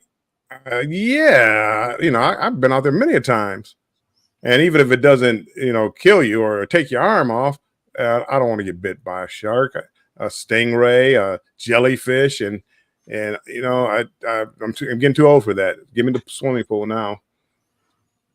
Well, we went. Hey, Marcus. I forget. It's been a long day since 5 o'clock this morning. Yeah. We went on the Freedom. That was the best memory of the trip. Was we did a stingray excursion. We got in there and swam with them, and they would go by, and the ones that were there from the area, they would catch them and hold them. You could come up and kiss it, and you had to feed. You could feed it, and they told you, like, tuck your thumb inside your hand. They put the squid or whatever in there, and you tuck your thumb. They said, make sure you hold it really good. I said, okay, all right. Put it up underneath that stingray, and boy, stuck the thumb right up there, and I had a hickey on there for 2 days from that stingray, and I was like, I can't tell anybody this. But it was cool being that close to them, and because they hold them up underneath their arm, and I guess because they were there in that area all the time, they were Kind of tame. somewhat tame for a wild animal, I guess. They knew they were going to get food, I guess. So Yeah. But got to do that at least once, and I don't No. swim at all, Bill. So, No thanks. I stick to the swimming pool and the beer drinkers that don't get out the pool. I understand. Wasting away a margarita. Yes, I would like to be.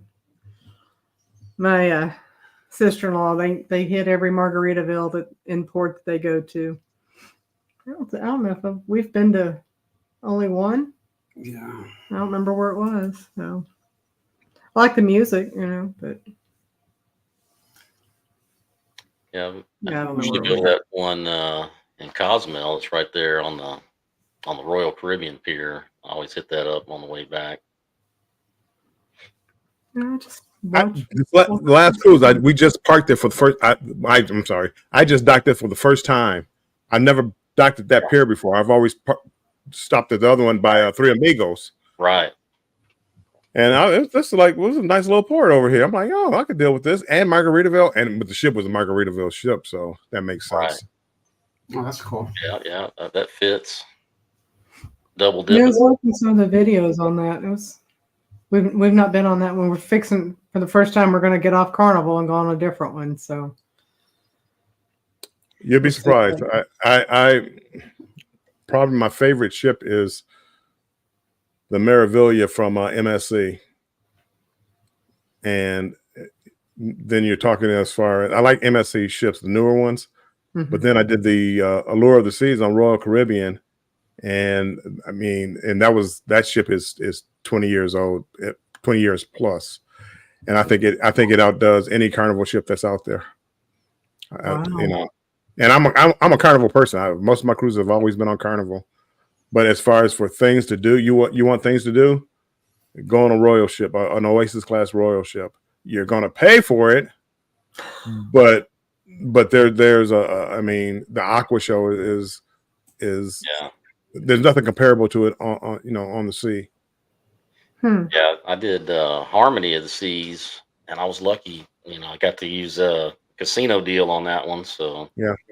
they threw in a balcony, and I was like all the way back aft. I mean, I wasn't one of those that was facing because I think those are all suites. But man, that ship was there was just so much to do. There is. I mean, there's that. I and this is on a 4-day cruise on Allure. So they had that show. They had an ice skating show. They had the Mamma Mia, the play. I mean, they did a 2.5 hour play of Mamma Mia. So I never watched Mamma Mia before. 2 hours and 45 minutes. They had a 15-minute intermission. So I got there to see the whole play of Mamma Mia, and it was good. There's no comparison between the two as far as entertainment, as far as I'm concerned. Other people they think I'm bashing Carnival. I'm not really bashing Carnival. Carnival does what it does well, the party ships and the younger crowds. But as far as entertainment for the kids, I mean, they had a merry-go-round and the flow rider, and with just the simulated boogie boards and water, on the water boards or whatever. It was just so many things to do. The music venues there, I loved. They had Central Park. It's like a park, and you're sitting there having a sandwich and a drink in the middle of a park setting. And this ship is from 2009, 2010 ish. Right around that time. I can only imagine what the Icon is. I can only imagine what the Utopia is going to be. I mean, I can't wait to see. Yeah, the Quantum class is pretty good too. Quantum class. It's very similar to the Oasis. The only difference is, they don't have that aqua theater in the back. Okay. It's like instead they have like a big enclosed area with these huge floor to ceiling glass windows, and Okay. they do like these electronic shows back there, and there's like a cafe and all of that. Plus they have that little North Star arm that raises up, so I mean, if you like the Oasis, Quantum's pretty close. I mean, I went on the Ovation of the Seas, and that's what I did my first Alaska cruise on. And, pretty similar. I mean, I the Oasis, that like I said, they got the Aqua Theater and some other things, but those are two really good class ships that they got. I haven't been on the Icon. I probably won't see that one for a while, till the prices come down. That's what it is for me. I mean, that the prices are just so high. That's why I don't, I can't do the Royal, because being a solo cruiser most of the time, it's $1,500 to $1,000 to $1,500, like 3 or 4 day cruise. And for that kind of money on Carnival, because I gamble a little bit on Carnival, I'm able to, I take 5 cruises for that price. Yeah. Well, which one are we going on next year? it's NCL, but I don't remember. It's for the wedding. I don't remember the name of the ship. I'm afraid that we're going to get on there and go. Encore. Isn't it the Encore? That sounds right.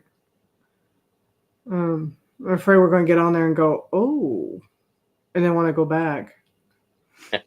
when the price, the price tag it was on it, I'm just like, so she made sure that, she gave me whatever so that we get the points for the trip. And I was like, all right, but if you do this, it'll only be this much. And so we have, the thing back then, it was like the alcohol package or whatever was like $21 a day or something like that, but it's unlimited. And I'm like, okay. And so Tony's not diving. So he was like, yeah, go ahead and do that, But even when, we had drinks in the casino, I'd look over and he's drinking a Diet Coke. And I'm like, really? Well, You're not diving. I was kind of the same way. I would go to the casino like in Carnival and get drinks, get like the Pepsis or whatever they had, and get 2 or 3 of those and take them back to the cabin. Yeah, I had one of the waiters look at me funny one time when I forgot what it was she ordered, and he came over to me. We were sitting next to each other playing, and so he took my order, and I said a Diet Coke, and he just kind of stood there and looked at me like, "What? Are you kidding me?" And I was like, "Yeah, Diet Coke." Okay. Yeah, I had the Blue Long Island. Don't do it. I had 2 of them. And there was 3 of him sitting next to me. Right. I have, the trash can punch when I was not old enough to drink. But other than that, I don't think I've ever been that drunk. And I only had 2. And they're the little skinny glasses that are like this tall. He would come walking by this tray and, here's a blue drink. And my favorite was Blue Hawaiian. And I was like, hey, what's that? He goes, oh, it's a Blue Long Island. Oh, okay. You want to try one? Sure. And he came around and went, you want another one? I was like, yeah, sure. I don't know. And then I'm walking down the hall, bouncing off the walls and everything. And he was like, well, I'm going to go back through. I'm going with you because there's no way I can make it to the other end of the ship by myself. And man, it was, I probably had 6 or 8 of them out of those 30 days, but only 2 at a time. They were good. I started drinking them. Blue Long Island. I got to remember that. Yeah. One of the guys even asked me when I was about the second time or third time I ordered one of those. He was like, "Oh, you like the strong ones, don't you?" I don't know if it's strong or not. I like the way it tastes. 5 liquors in it. I'll definitely do that because I drink free in the casino. So I can, bring my cup down there and pour a couple of those in there, and I have my drink for the day. Go to the shows or whatever, and yeah, I mean it was good. It was strong, but it was good. There was one night I had 2 of those, and I went back to the Fireball and Sprite. I asked him for that, and he was like, "So you want a shot of Fireball and a can of Sprite?" I was like, "No, Fireball and Sprite, like a rum and Coke, but." Fireball and Sprite, and he just looked at me and went, okay. But man, they were excellent. I mean, it was perfect. The bartenders on this one was great. I never got a bad drink. Yeah, I don't think they were pulling any liquor, that's for sure. That's good.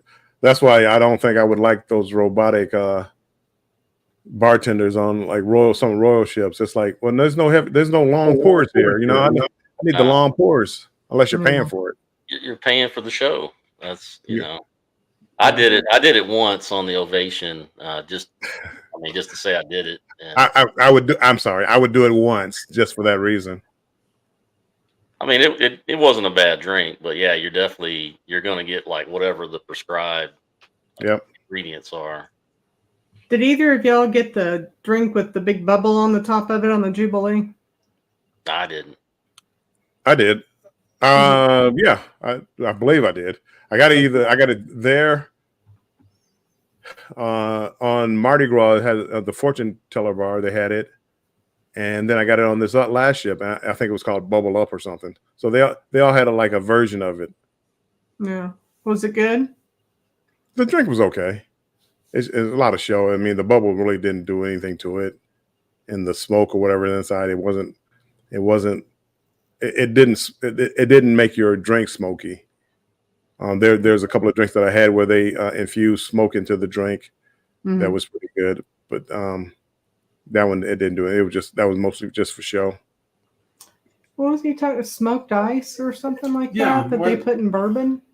Well, what some people do when with their smokers, they'll get like a pan of water and put it out there on the smoker.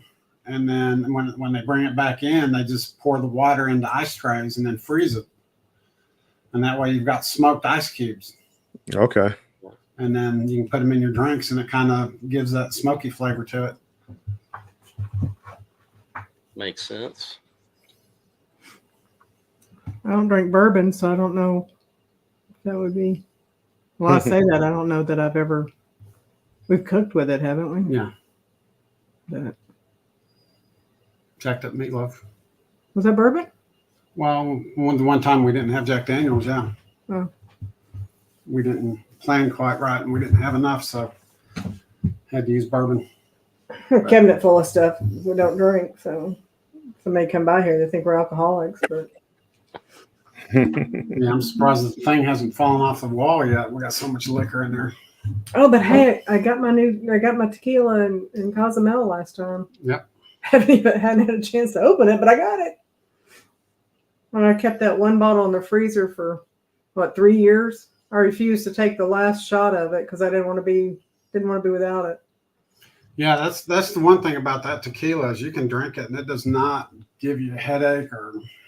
Yeah. Yeah, I normally can't drink tequila, but that was good. That's one thing I've never done is, buy alcohol on the cruise and bring it back. I used to a long time ago. I don't do it anymore. Well, this is pretty much the only one that we buy unless our daughters ask us for it. And my boss really likes it. In fact, his sister, when she found out that he had someone to know how he managed to get it, he sent her a picture of it because I brought him back a bottle because I know he likes to drink and so does the other his assistant, one of his assistants. He's got 2 assistants and one of them drinks also. And so I got them each a bottle and they were real happy about it last time. You got them the black, didn't you? Well, I didn't. I got him the black this time because they didn't have any of the blue. So they have 4 different color bottles, and Yeah, it's different aging or something like there's that. there's one for I forgot what color it is, but there's one that they don't age, where I think it's aged maybe 6 months or not even that long, but it's basically made for taking shots. And then there's another one that in a different color bottle that's aged a little bit longer, and it's actually used for mixing drinks and stuff. That's probably the blue one because that's one I drink. Yeah, and then Johnny Walker. No, Exulte or Oh, okay. You're talking about okay.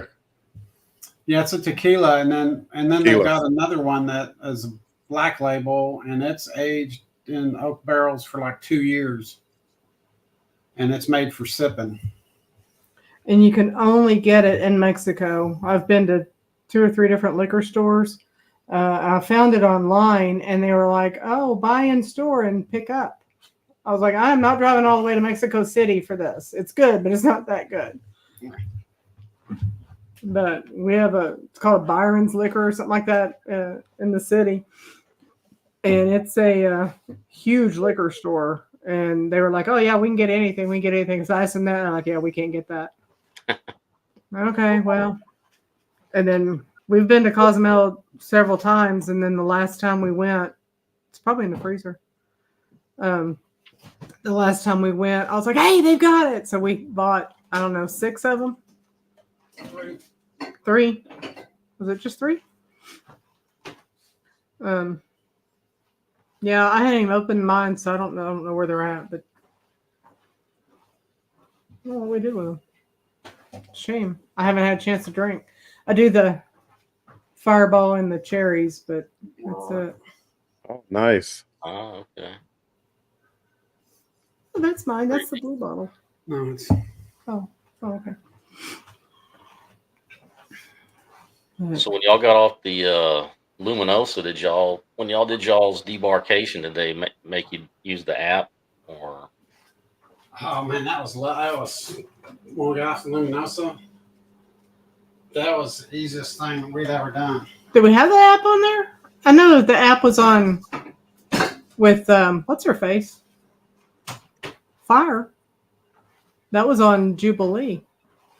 How did they do it on there? I don't remember. That's the one where they took the luggage. We didn't even have to do nothing. Oh, that's right. So first time we went, I saw they had a deal where they would shuttle your luggage to the airport. And when we went, they're like, yeah, we're not doing that right now. What? So we had to carry everything. But this time, when you set it outside your room at night, so we went like the day before, and they checked us in on the airlines. They printed our airline tickets and they tagged the luggage, and they took the luggage straight from the port to the airport. So once we set it outside, we never saw it until we got back to Oklahoma City. Oh wow. And we just pretty much walked off with our carry-on luggage, and Yeah. that was it.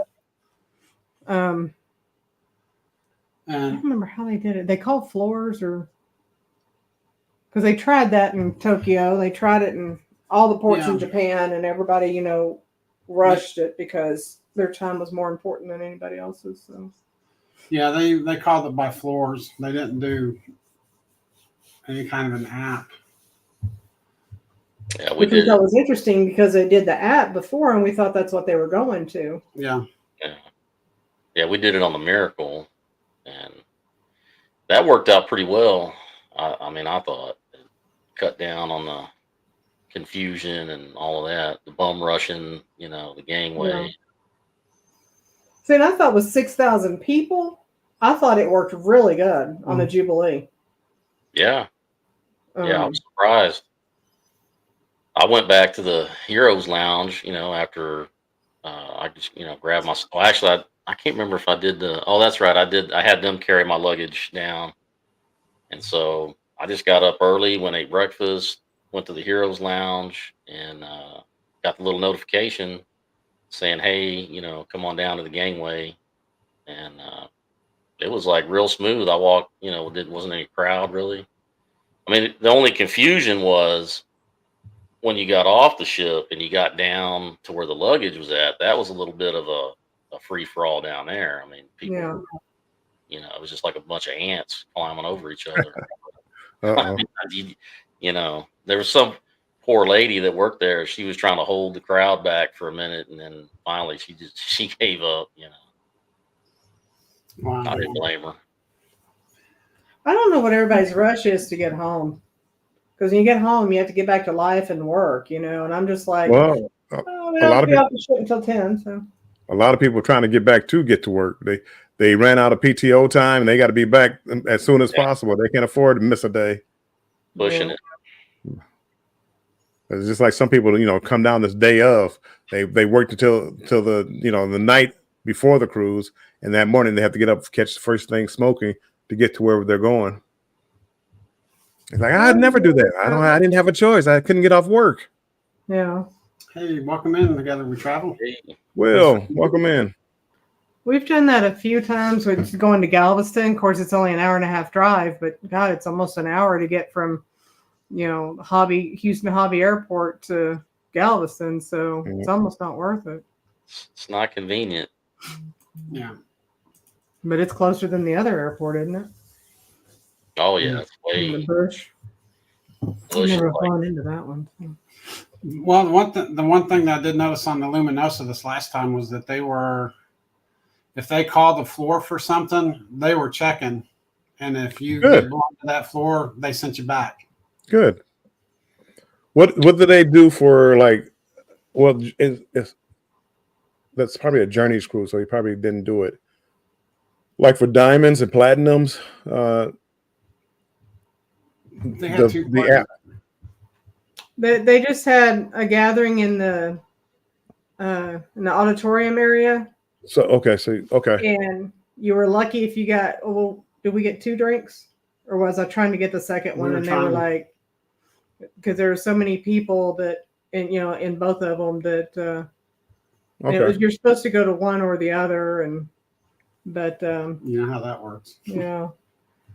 So we and they had the band play and stuff. It was good. I Yeah. mean, the cruise director was good, but you know, he was very personable and everything. We enjoyed him, but like I said, I think there could have been, definitely should have been, you know, people on there from Japan talking about, you know, what to do and what to see, what not to.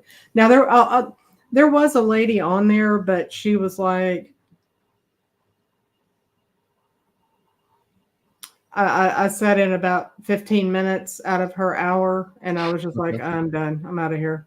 Couldn't do it. And it was, you know, where to go shopping. I don't need to know where to go shopping. I need to know what to see, what to do, how to talk to people, you know. And we went to it's not a mosque, Shrine. a shrine, and Tony made me feel bad because there's a little archway thing. I had just, I guess, kind of bebopped through and everything, and he was saying that there was a Japanese man. There was a couple, and I guess the lady stood behind, and he went through and bowed before he went in. And I was like, oh, was I supposed to do that? I didn't know, you know. And then I felt horrible that I disrespected their culture, and then, you know, oh. And that's one of the reasons why I wish they would do something about,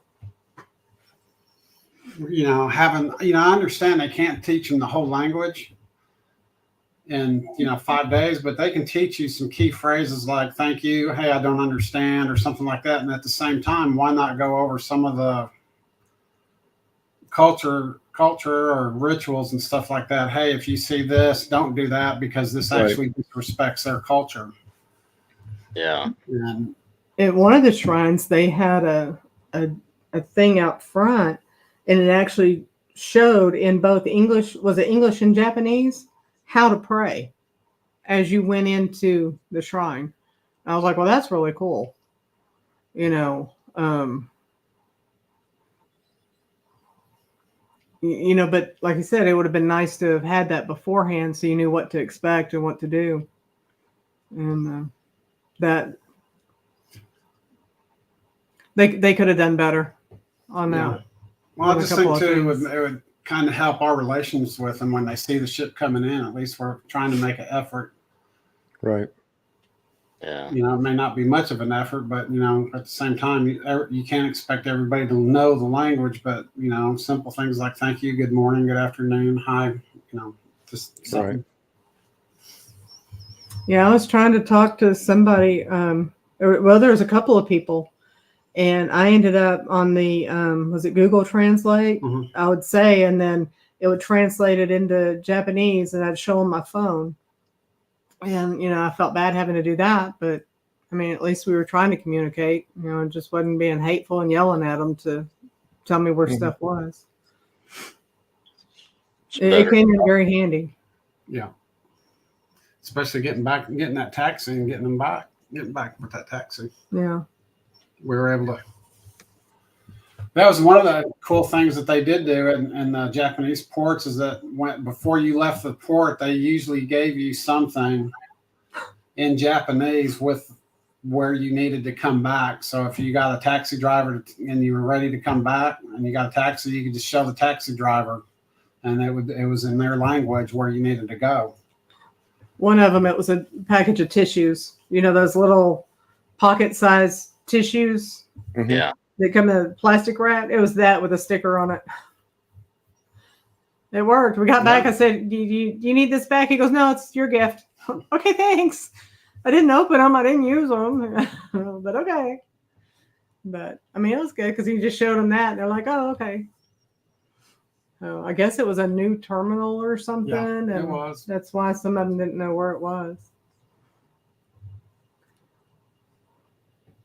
Yeah, it was new. But it's definitely glad we went. Definitely. It was him, that 50-year reunion in Okinawa, so that was special, you know. But one of that Peace Memorial Park was really nice. We suggest that. That's cool. Yeah, got to see parts of the island I'd never seen before, and just being back, it was. I mean, I'd been to Naha, but it's changed so much. I couldn't. It was like a small Tokyo. I mean, just the way you talked about it, I didn't think it was that populous and, you know, that busy. Back then, it wasn't. And it was like a small Tokyo. I mean, it was very, very busy. Lots of Yeah. companies, businesses, or whatever. I'm not finding the word I'm looking for, but Oh, and if you go to is it Tokyo where they have the Godzilla building? I think yes, so. yeah, because it was Yeah. subways. Yeah, in Tokyo, and Bill, if you go to Tokyo, there's supposed to be a building down there that has Godzilla on the top of it. Okay. And every hour he roars and blows out smoke. Yeah. Oh wow. They call it the Godzilla building, but it's supposed to be a big tourist attraction. We didn't get to go to it because we were lost. Had gone to the wrong part of town, and then had to take a Uber We were exactly taxi. where the map took us. I mean, we were where I thought we needed to be. Yeah, that's And true. it was probably a half a mile or so from us, but because we caught the Uber, it took us away and we never made it back over there. Yeah. And I wasn't going to walk an hour and a half in the sun to get back over there. We But did. get some video if you go. That was cool. Would have been cool. Yeah. When you come off the ship and you're in the port there, they have a map, and we were looking, we were talking to them about something, and I was like, "What is that?" And it said Godzilla, and I was like, "What is that?" And that's what it was. It was at the top of the building. It was like I don't know, what's the building in New York. Oh, God, I'm so tired. I can't think. Skyscraper. Yeah. So I was a little disappointed we didn't see that, but that would have been cool. You come back and say, "We saw Godzilla in Tokyo." That would be cool. Yeah. We got to learn their subway system as well as their trams. Hadn't been on. We were riding like the locals there Yeah. after a while.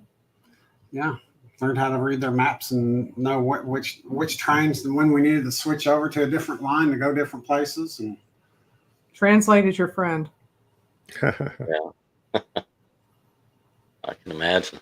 then we did take one from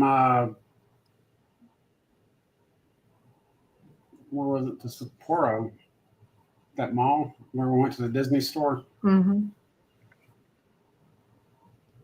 Yeah, even though we would have been able to go to it had we stopped at that port, but because when they changed the port, within walking distance there was a train that would take you to there. So we took a train. We took the train. Ended up taking the train there, and it was kind of cool that we didn't realize what they were telling us to do, but they had seats on the train because the same train would go there, and then it would come back. Just reverse.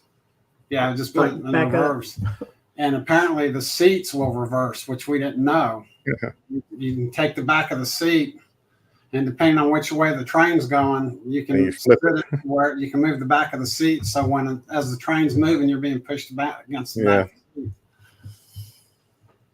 Somebody was trying to explain it to us, and we didn't understand what they were doing until we sat down and got buckled up. And a couple minutes later, somebody came on and moved the seat, and we were like, "Oh, that's what they were trying to tell us." We stood up, and it was a little old man. He just laughed and like, "Yeah, that's what I meant." We're like, "Sorry," but that was cool. It was kind of a high-speed train. Mm-hmm. So it wasn't the bullet train. No. But man, there were so many stops. So. And there were some people that got off on the first port in Japan and got back on the last. Oh, really? Yeah, they took the bullet train from like Hiroshima, not the first. It was in Hiroshima, and they got back on in Otoro. Okay. So they spent, instead of, a sea day or 2 sea days or whatever, they spent that time there in Hiroshima and got to Tokyo, got hotels there, and got back on. So just like they did, and getting off in Tahiti and getting back on in Fiji or whatever. Yeah, that was kind of cool. Sounds like a cool time. Yeah. Yeah. I'm hoping so. I'm hoping so.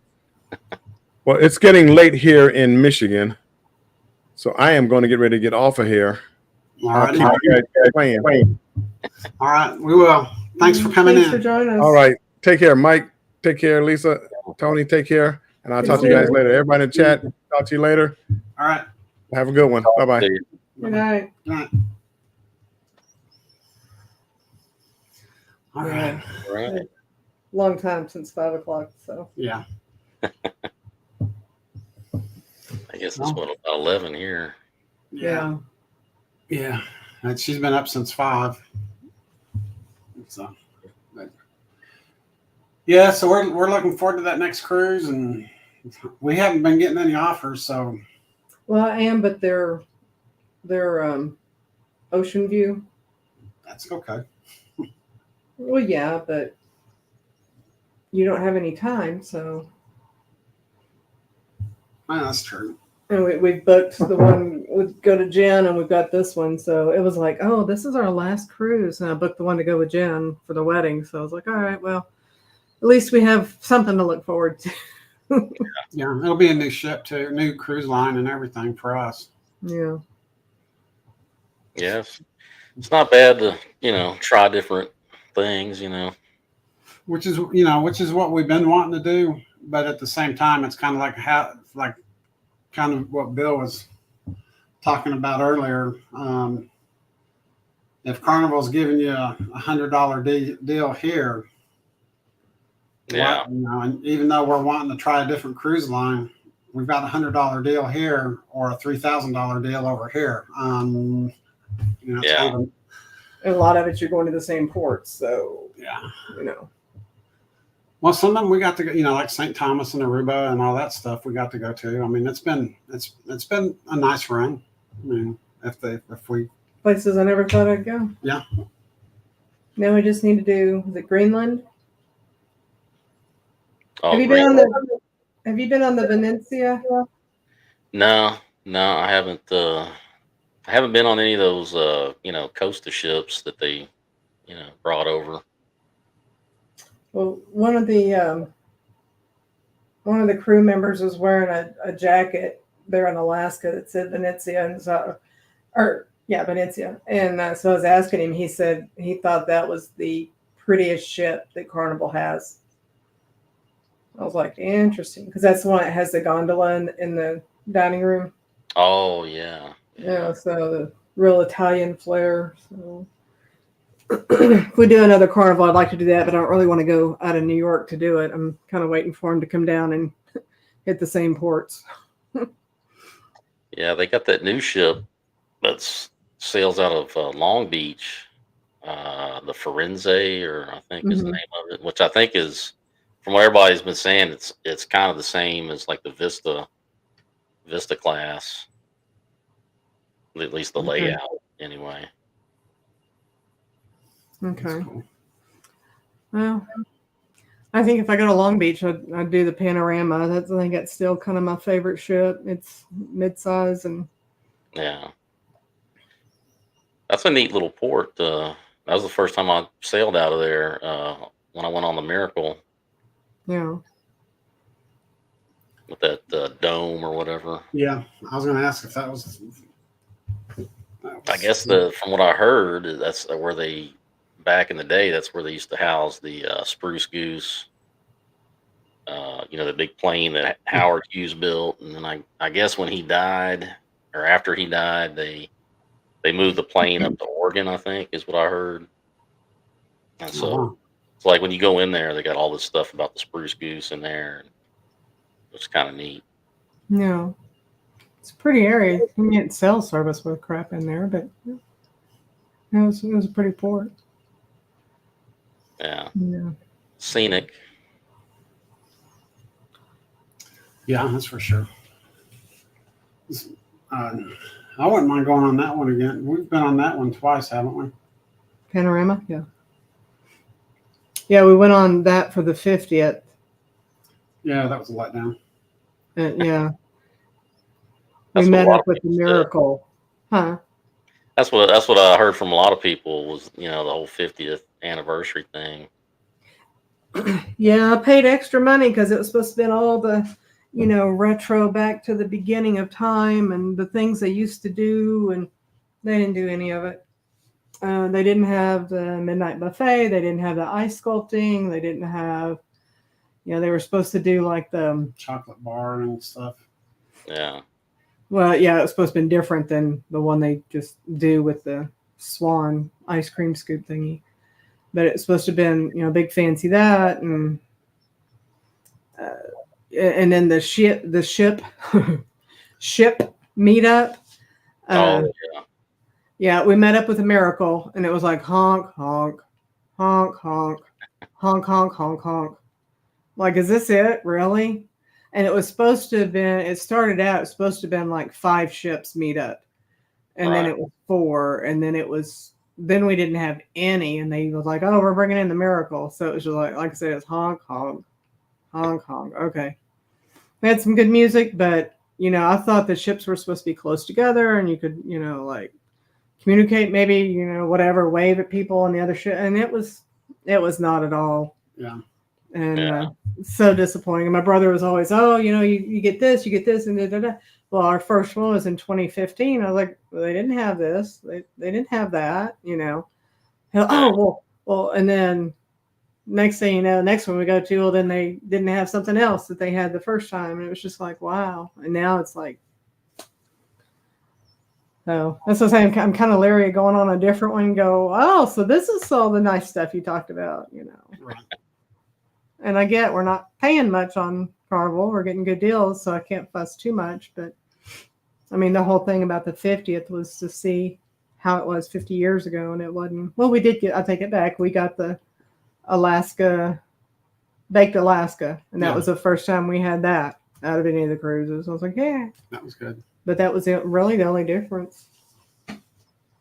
Well, that's one of the things I talked to some people about at work is that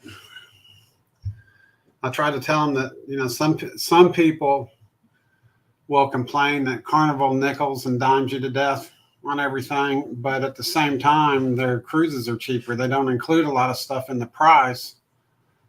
For example, the drink package, you got to pay extra for it. While in some other ones, it's automatically included. Well, what if I don't want the drink package? Because like if I go diving, I won't drink the day before. Right. It's just a habit that, so there's a whole 2 days that I'm not going to drink. And like on this next one, I've got three ports that I'm diving in. So there's 1, 3, 4, at least 4 days that I wouldn't be drinking. So why would I want to buy the drink package? So I'd rather pay for it separate. If I want it, I want it, Right. Yeah, and I can't get it because you're not getting it. And so it's just kind of like, and I get, because people are going to cheat the system and only get one. And evening, Will G, how's it going? Hey, well, Gene, thanks for coming in. So, I mean, I understand that side of it, but, a lot of people say, why don't they do like a smaller package? And I'd be good for that. I mean, even when we had it, I tried to hit the 15 and I couldn't. But I will say, I was talking to somebody at work the other day. I said, well, the thing about it, I said, I always wanted to try a margarita or a martini. I was like, oh, I always see them. Oh, martini. Oh, everybody's like, oh, martini. I was like, okay, so I got a martini. I took one sip and I was like, oh, that's gross. And I slid it over to him and I didn't feel bad about it because I wasn't hitting my 15 anyway. So it gave me the opportunity to try some things that I'd have been real upset had I paid $15 for a martini and drink, had one drink out of it and poured it out, True. I'm wondering why they couldn't do like a 5, 10, 15, since they limit it to 15, do like a package where you're limited to 10 or 5 or something. Because they can always tag that to your card. Okay, well, you've had your 5 drinks. Sorry, that's it. Yeah, I mean, I've wondered that too. I guess I don't know. Got to be some financial reason behind it. I'm sure they have bean counters sitting around figuring out, the ins and outs of it. Yeah, well, it says 7 or 8, and you get your money's worth. Yeah. Yeah. And I mean, and obviously, if you only get half the drinks and charge half the price, so $25 for the package. Well, at 5 drinks, that's you know, but Right. I don't know a lot of people. Now he was not joking a while ago when he said, you had 11 of them by 10 a.m. or whatever, Yeah. because there was the leader of the Facebook group on one of the cruises. Her husband, she was like, I don't know what he's going to do on the bar crawl, because Yeah, he already hit 11, or just like, Yeah, they started the bar crawl. I don't know. That's like 10 or 10:30 in the morning. They were going to start doing the bar crawl. And once they got everybody together, she was like, well, I don't know what he's going to do. He's already on number 11.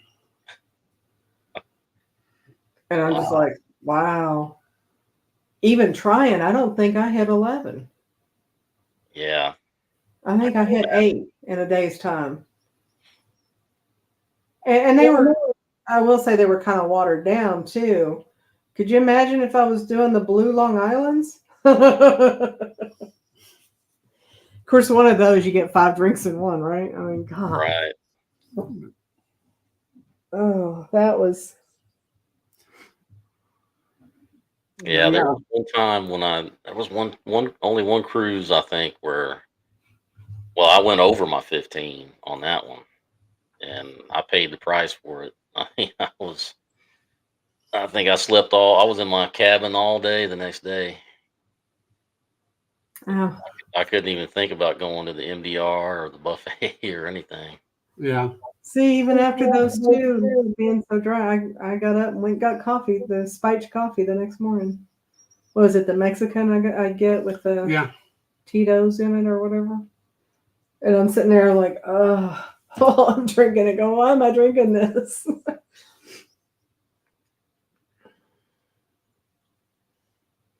Wilgie says, we're the same though. The 2 bottles of wine is enough for my wife.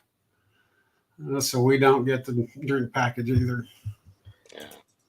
Yeah. And that's, I'm not a big wine drinker. We took 2 bottles on several times and left one in the cabin for the room steward. I don't know if he got it or not, but if he was allowed to take it. But I thought, well, I can't fly with it, and I'll just leave it in here for him. I know a lot of people will leave it in the refrigerator for like the next cruise. The next one's on the ship, but I don't know if they truly leave them or not. I'm sure they probably go through and take everything out. No. Because I know they're like, okay, whoever's in cabin 1648, be sure and check in the refrigerator, or, whatever. I'd be disappointed if I was in 1648 and go, well, there ain't nothing in here. Where'd you leave me? Where is it at? But I guess I'm a cheap drunk because I buy that $8 bottle of wine, and that's pushing it. I remember drinking Boone's Farm. I was gonna say, I walk in and go, oh, that's pretty. That's how I buy wine. Oh, that's pretty. First gun I bought. Oh, that's pretty. Well, you can go to Costco and get some pretty good deals on wine. I mean, Well, we had when our daughter her associate's graduation, I think it was. We had a little party here, and I found one. The wine bottle looks like a pineapple. I was like, oh, that's pretty. Bought it. It was actually pretty good. Yeah. Considering, I mean, I don't do reds. I don't do dry, and I don't, and they're like, oh, well, red goes with red meat and white wine goes with chicken and fish. right. I don't drink red wine. And I think I was talking to somebody at work the other day. I think it's because I grew up watching I Love Lucy pull her pants legs up and walk around barefoot, squishing grapes. And that's the only thing I can think of when I see red wine. I just don't like the taste. Well, yeah, that too. But I mean, I just thinking somebody's toe jam in my bottle, We had somebody, we went to Adele one night, and was it tequila he was drinking, had the worm in it? Yeah. And he drank all of it and then ate the worm. I thought I was going to throw up just thinking about eating that. And then you think toe jam floating around in your wine. I just can't. I don't know if they do it that way anymore or not. They might. I don't know. Some of the YouTube stuff I see, how they make cheese and some other stuff. I'm just like, I'm never eating that again. Ugh. Well, I say there's a lot of stuff. If you see how it's made, you wouldn't touch it.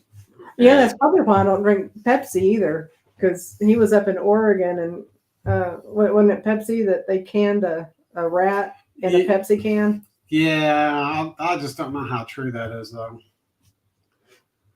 Yeah, well, I'd much rather have Fireball. I mean, swollen. What's that? Go down. Yeah. My daughter's swollen the scorpion in Aruba.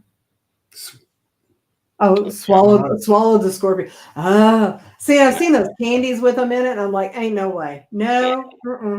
I'll leave that for somebody else. Yeah. Right? Somebody drank a whole bottle of tequila. Oh. Hey. Then again, though, if I'm down on a whole bottle of tequila, there's no telling, Yeah, Scott did not hear at all. I probably wouldn't even be thinking about it at that point. Oh. Yeah, he was. He was me after 2 Long Islands. He was worse than that. Oh. Could you imagine waking up the next morning, somebody telling you swallowed a scorpion, and you think, "Oh, what went in has to come out." Oh, yeah. Yeah, but it's pickle. I'm sorry. Oh. I wouldn't do it. I don't think I could. That's all these people talking about what are they the bugs those things that make all the cicadas, eating those, and I'm just no. My bacon can crunch or a pig skin, but that's it. Well, they have all those insects that are chocolate covered. That's a delicacy. Yeah, no, thank you. No, I'll wait until the situation gets pretty desperate for me to start eating bugs, Did it for a t-shirt. Been there, done that, got a t-shirt. Does she still wear the t-shirt? I had a bug on the hood on the way home, and I was not paying attention to where I was driving because I was trying to figure out what kind of bug it was. Why are you still holding on? How are you still holding on? I'm doing 65, 75, doing over the speed limit. How are you still holding on to my roof? Never did figure out what it was. And when I got here, I was so tired I didn't care. I got out and walked right past it. So I don't know if it's still on there or not. Then I thought, what am I bringing home? I may not want this at a house. Oh, she just did it a few weeks ago. Proud of her for making it, getting the t-shirt, but I could not. Absolutely could not.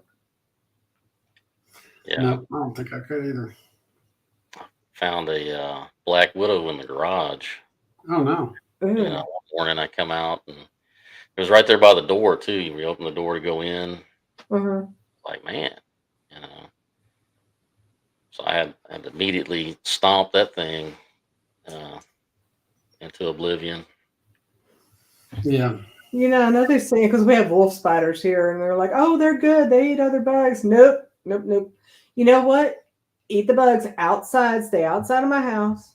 Do not come in my house. You stay outside. You live on. Right. But as a kid, I don't know what we called them, banana spiders. I don't know what they are, but they're the big ones that had like the black head and the yellow body with the decor, and they had those huge webs that went from one corner of your house to the other. And I would invariably walk through their web at least once a year. And the thought of a spider, those hairy little legs and those beady little eyes, I just can't. Yeah. And somebody was saying the other day, I can't do snakes. I was like, a snake is going to stay as far away from you unless you approach it. They're going to stay away from you because my dad always said they're just as scared of you as you are of them. And I'm just like, I don't know. He looked pretty scared in that boat. Well, yeah, that was a little different there. Yeah, he'd built a couple of ponds and had one of them flat bottom aluminum boats. And I guess he hadn't used the boat in a while, and he had it turned over. And he decided to get in the water, and we were out there with him. Well, he turns it over, and there was a snake underneath it, and so he kills the snake. Looks around, doesn't see anything wrong. Gets in that little boat, and gets about halfway out in that pond, and we're sitting there watching him, and all of a sudden, man, he starts doing this funky dance. He's sitting down, and I thought he was going to jump out in the water. Apparently, one of the snakes had curled up underneath one of the seats, and while he was out there in the middle of the pond, it dropped and started slithering around his feet. Man, It was I think it was a cottonmouth, wasn't it? I was gonna say, was it that or a water moccasin? oh man, that's a bad situation right there. Yeah. They always had copperheads around there, and he always said old Indian tale, whether it was or not, or if he was just making stuff up, because he did that a lot. So if you kill a copperhead, burn it, like, because he always had a burn barrel. He said throw it in that burn barrel, and it'll put off that copper smell, and it'll deter other snakes from coming in. I don't know. I remember as a kid, my grandmother, she was out, she was visiting us, and we had a blackberry patch, and she was out there on her knees just kind of pulling the grass out of the blackberries, and I'm like 8, just goofing around in the yard, and she kind of leaned back onto her heels and said, Lisa, yeah, Granny. And I start towards her. She goes, go get me a hoe. I was like, okay. And I start off, she goes, walk. Okay. So I walk to the garage, get the hoe, bring it back out there. And she's like, stop and just hand it to me. So I leaned it where she could get the handle, and she brought it to her and used it to stand up, and then just slowly put it out in front of her, and just real quick, just went, I was like, what'd you do? And she was sitting there, I guess, like eye to eye with a snake. And had I come running up with a hoe or something, it probably would have struck her. But Wow. she just sat there, and I guess it's part of why I'm not really scared of snakes. You stay in your spot, I'll stay in mine. You can have the whole yard, and we're fine. But I was just really impressed, and I mean that was, like I said, I was probably 8 years old, and I still remember that. I remember my brother making me eat rocks too, and told me they were chocolate covered raisins. Mm. He was mean. He tried to get me to eat rabbit pellets. Said those are chocolate covered raisins, and I didn't do that. I was smart enough that it came from under the cage, so I didn't do that.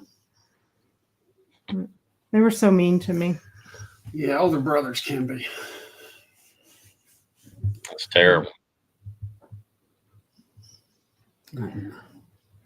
Well, Dad got him back and told him if he'd grab a hold of the electric fence with both hands at the same time, he wouldn't get shocked, because electricity would just go right through him and out the other side. He got shocked twice. Told his friend to pee on the wire, it wouldn't hurt him, and he did. And it did. Also told him to lay Johnson grass on there. He says it's not going to hurt you. The grass is a conductor or whatever. And he's like, oh, okay. Well, my brothers did something similar to me with that. They said that the current runs in one direction, and if you lay the Johnson grass on the fence, on the wire, and grab the wire after the Johnson grass, it wouldn't hurt you. I found out that they lied. They didn't lie. They exaggerated. No, they lied. Lie. That was no exaggeration. That was a freaking lie. That's about the only time they got me on that fence. Oh, well, you're fine. I've been up since 5 this morning, so I'm cross-eyed and he's blind, so we're all good.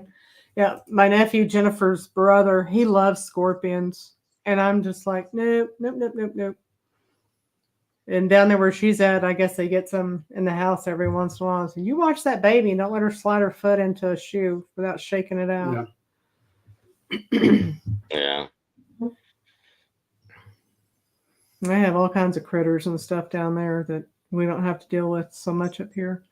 We had up in the northwest part of the state, I was out there for business one time, and I was coming home. And so from Woodward, the main highway that comes down into the city, I came down, instead of going slanting this way, I came straight down, got on 40 to come across, and there were tarantulas. They're like migrating across the street, and Wow. I didn't really realize what they were for the first couple of miles, and so I was like trying to dodge it because I didn't really know what it was. And then once I realized what it was, I took out every one of those things that I could. He'd be like, Man. and then I thought, oh, those can jump. What if they're jumping in the car and then they're going to be crawling up my pants leg? You know, of course, you think about that, and then every little thing you can feel, you know, the air Yeah. crawling up your pants, like whatever. You're like, ah. Yeah, so. Yeah, there was that movie in the 70s about the tarantulas that took over the town. Mm-hmm. Had William Shatner in it, and and like the whole town was just covered in webs, and all these tarantulas were just all over the place. It was crazy. Yeah. Seems like I saw that. Yeah, it's Kingdom of the Spiders or something like that. Probably why I don't like them. But every time I see a tarantula, I always think about that movie. You know. Oh. Yeah. Well, right after graduation, we went to the lake. It was me and a friend, and we're coming back, and so we come down this little hill, and you start back up, and she's like, "Stop!" I'm like, "What?" So I slam on the brakes, and so she's rolling down. Back up, back up. So I back up, and I'm like, "What is wrong?"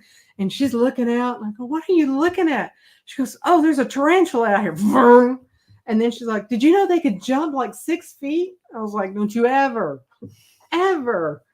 So we lost contact shortly after that. You know, when we went our separate ways, it wasn't because of that, but I'm gonna say it was because of that, because she was trying to get a tarantula in my car, or a tarantula, and I was just like, no, because when you see those, I mean, the legs are so hairy and they're so beady, so many beady eyes. I just can't. Now, watch, I'm not gonna be able to sleep tonight because I'm talking about spiders this late.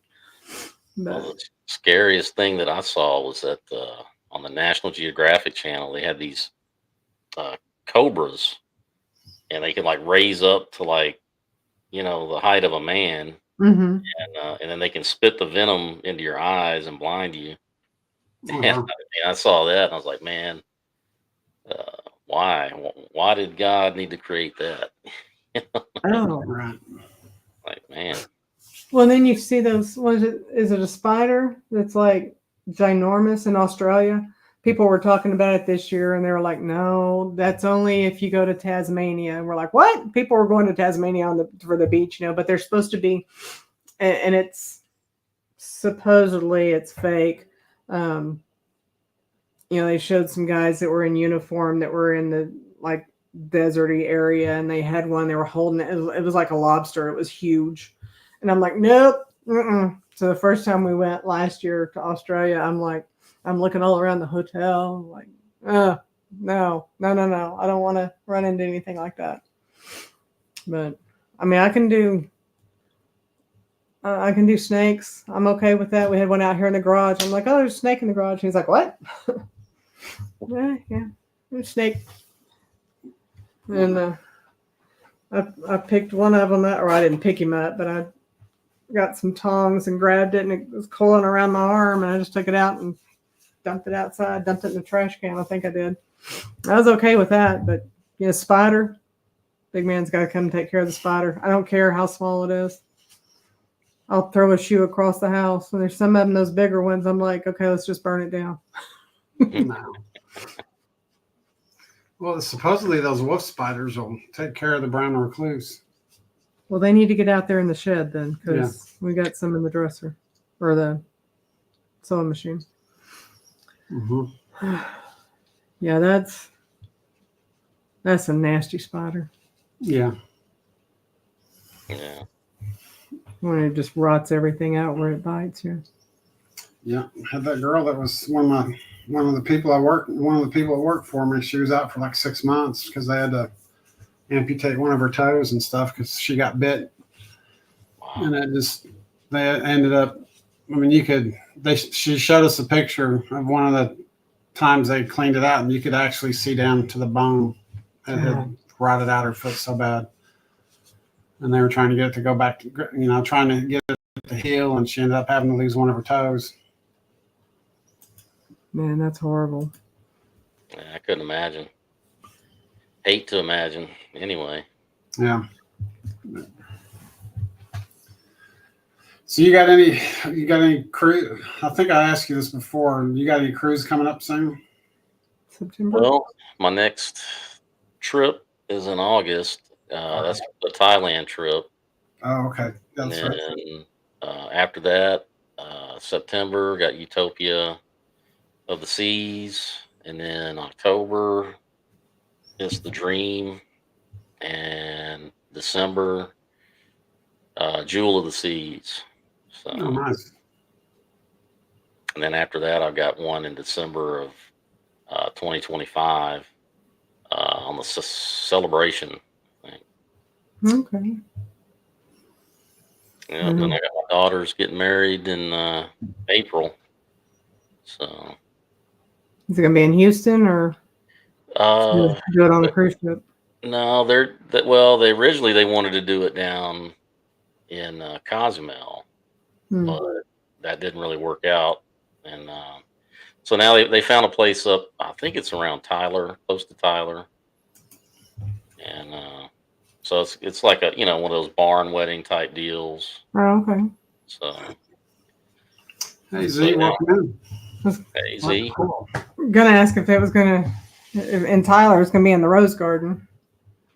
I don't know. She sent me a text with the link to the place. I've been meaning to check it out because apparently they have like little cottages that you can rent. If you're going to be there for the wedding. So That's cool. yeah. Oh, I guess Will G was asking where the Jewel of the Seas is sailing out of, and it's going to be out of Galveston. It's the December 7th. Oh, cool. Early enough, you missed the out of school crowd. Yeah. Yeah, I'm trying to avoid doing cruises in the summer anymore because that's just too crazy. Yeah, we like to go January, February, but my cousin's wife is a teacher and she can only go during the summer. Yep. It's supposed to be a family reunion. We had two other cousins that were going to join us, and one said she was going to go, and I asked about a couple of different dates, and so this one was like, well, we need to go ahead and get something decided and booked. So we picked one, and then the first cousin was like, oh, I can't go that week because of my job. And then the other one was, she just ghosted us. I'm like, all right, well, whatever. So Yeah. We'll go have fun with this one. So. Yeah. We have a maiden name is, mom's maiden name was Smith. So it's a huge family, but out of probably, 20 cousins, it's just going to be two of us, I guess. So. Okay. Yeah, that cruise on the Miracle was nice. That there was like hardly any kids. Not that I hate kids, but I hate kids. there was only like a couple that I saw. There was like one couple had a newborn, and there was another couple that had like a 2-year-old. So that's why I like those Journey cruises. That's the first one I did, and that was awesome. Well, there was how many? Like almost 60 kids on that 30-day, wasn't there? Yeah, which surprised me. Yeah. But you really didn't really see them. And then one Alaska cruise we went on right after COVID, there was, I forgot how much, 40, I think they said 40. And I think we saw two. Saw two of them. The entire cruise.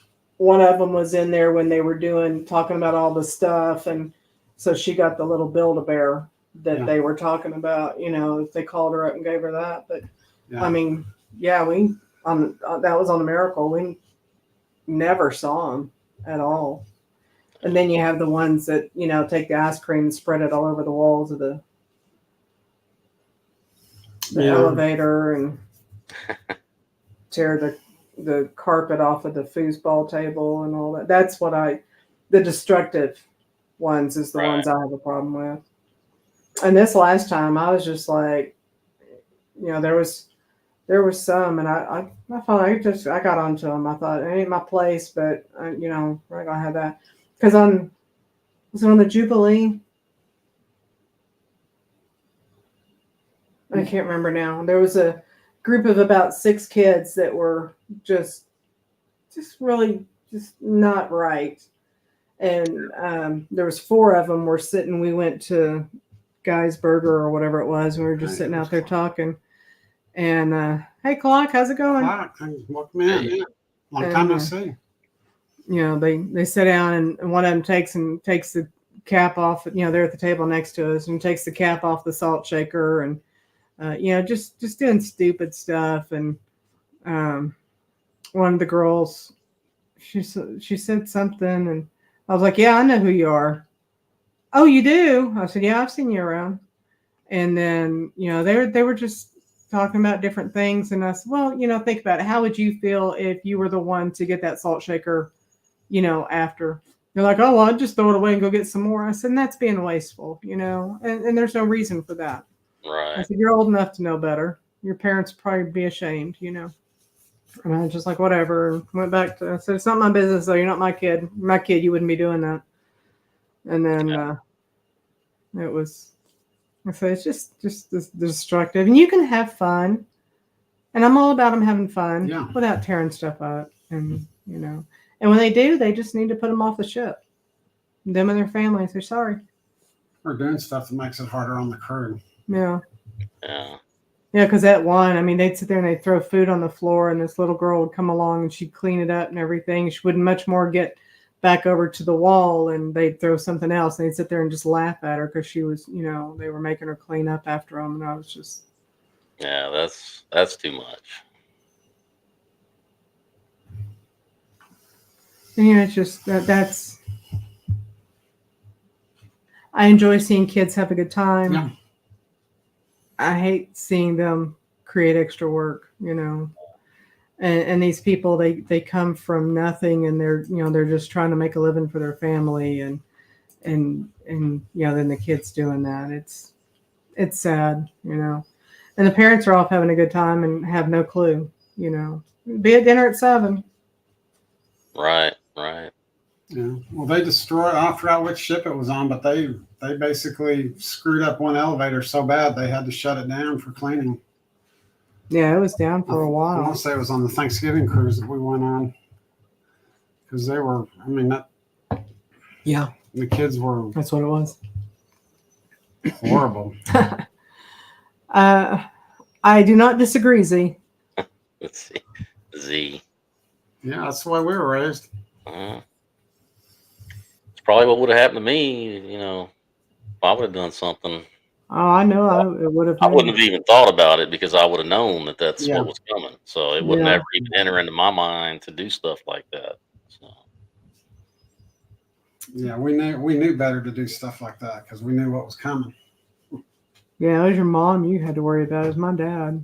Yeah, my dad had his moments. He never got angry.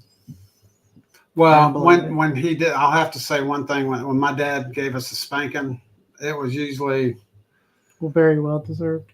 well, it was not only deserved, but it was he had total control of himself.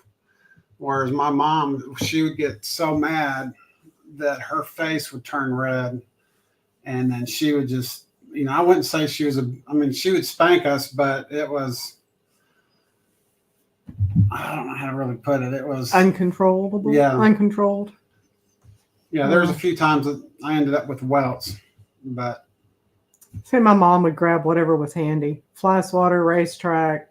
Yeah, those real flexible racetracks that you put together with a little red thingy. Yeah, that, spoons, whatever she could find. So she didn't do it very often, but God, when she did, there ain't no time. Dad, I could be sitting next to you, you could pull your belt off, and I would shiver because I remember so vividly that sound. yeah. And it was never me, it was always my brother. Because I learned from his actions what I could get away with and what I couldn't.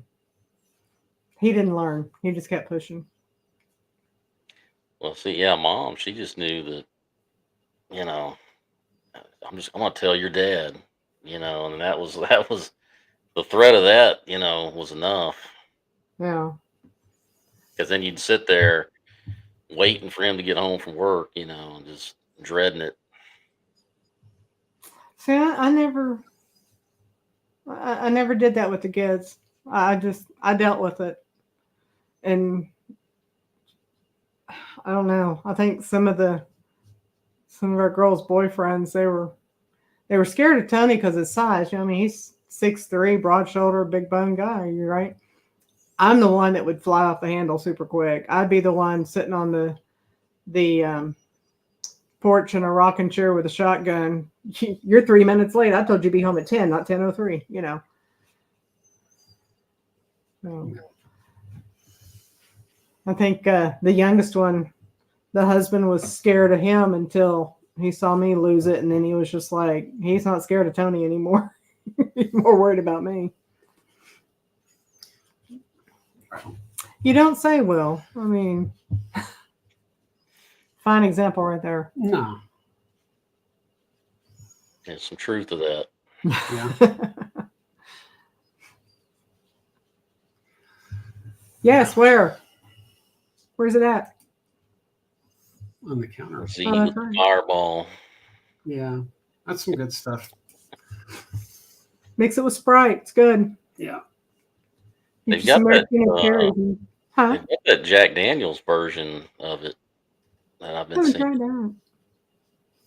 Yeah, I had some of that. It's not bad. We I- heard this was cheap whiskey. That's what we were Yeah, told. one of the guys that I used to work for, he found out that I liked Fireball, and he was like, "Well, you do know that's nothing more than just cheap whiskey, right?" And I was just like, "It tastes good, and that's all that matters." And he's like, "Well, you need to try, this other stuff, because it was whiskey. It was brand name whiskey with a red label, and I think it's what you mentioned." And I tried it. And I actually think I like the Fireball better, but They've got that other one that's peanut butter flavored. You seen that? Screwball, I think is the name of it. I've heard of something like that, but I've never tried it. Yeah. Yeah, I bought a bottle of that, and it's actually pretty good, you know. I may have to try that. Get one of the 1 ounce bottles, or Yeah. Did you see what I brought home the other day? yeah. Pineapple rum chata. I don't know what I'm going to do with it, but Yeah, we don't have any room for it in the cabinet. well, I guess I have to drink it then, huh? Well, there you go. I just Yeah. don't know what to mix it with.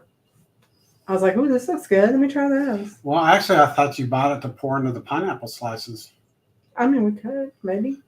I don't know. I It's don't know kind if of a you've ever milky tried substance. putting. Do you like maraschino Maraschino. cherries?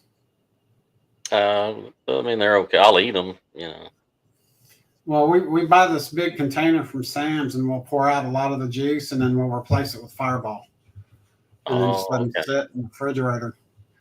And then every now and then go in there and just get a scoop and You get a bowl full of them, and bowl full of them and eat Fireball cherries. Huh.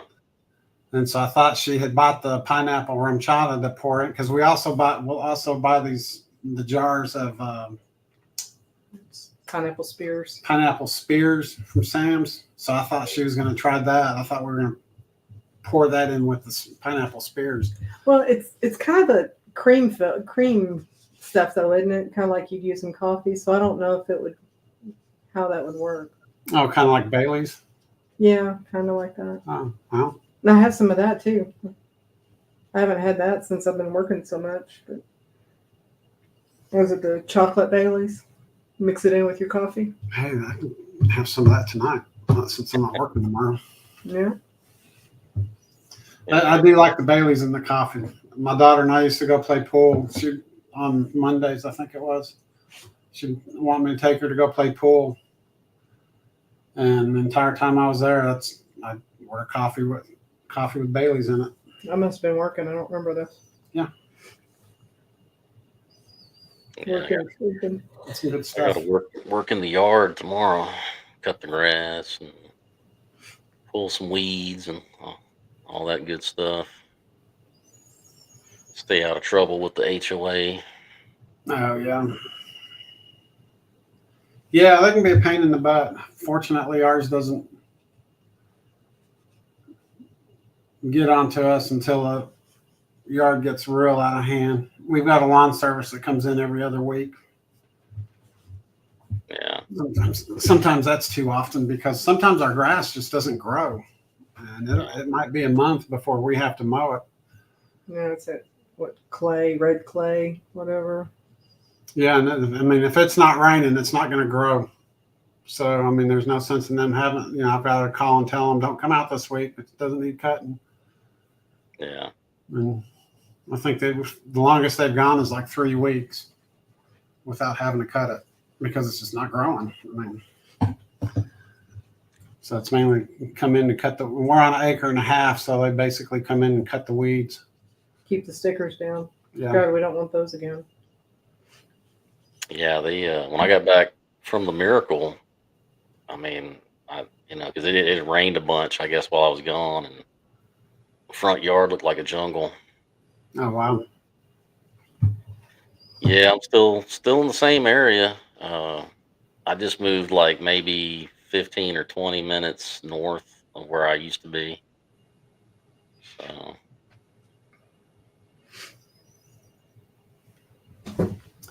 Can't wait to get back down there. Yeah. I do miss Texas. I just wish there was a way to get back down there. are y'all flying down to Galveston, or Yeah, we had some credits that we needed to use from Southwest because she's real good about when we book. You know, we may book Southwest, but she'll go in there periodically and check the price. And a lot of times she'll find where they've reduced the price, and so she'll rebook it, and we get a credit for it. Yeah. I just did that on a return flight and saved $50. Yeah. And so we had some credits that needed to be used. So we went ahead and booked that.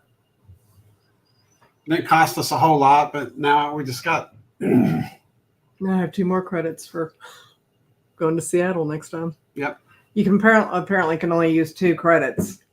So per booking. Yeah, so that definitely pays to go in and recheck your flights with Southwest. yeah. Yeah, it's free to change and everything. So I just go in there and so I go to the same day and I forget, it just says change booking or whatever, and click on that and go in and look, and it'll show you all the flights that are available. And we do that want to get away price. And I think last time we flew down there, it was like $12 because I had adjusted so much and then had credits and everything too, and the flights were so cheap. I like them because You get 2 bags. 2 bags and as much stuff as I haven't learned to pack yet. Yeah. I will say though, I guess I've gotten better. The first one was 2 big suitcases and then like a rolling duffel bag plus 2 carry-ons and a laptop, and we're down to a big suitcase each, and that's only because he carries his dive stuff, and then the 2 carry-ons because one of them has all of his electronics or his camera and Yeah. all that in it. Yeah, there's certain things that Excuse me. I won't put in my checked luggage, not like my dive computers and stuff like that, and the cameras. I won't. The regulator.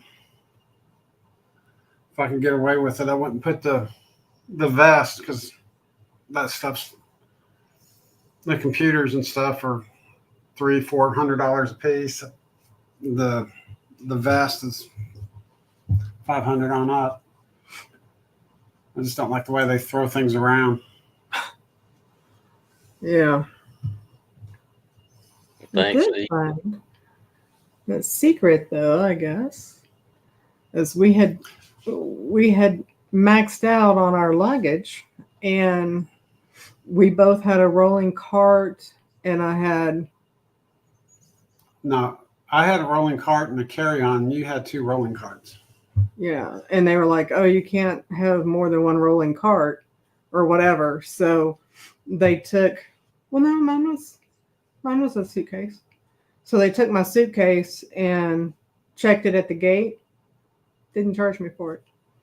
I was like, woohoo! Because we were like, oh god, how much is this going to cost us for this carry-on that is going to have to get checked now? So.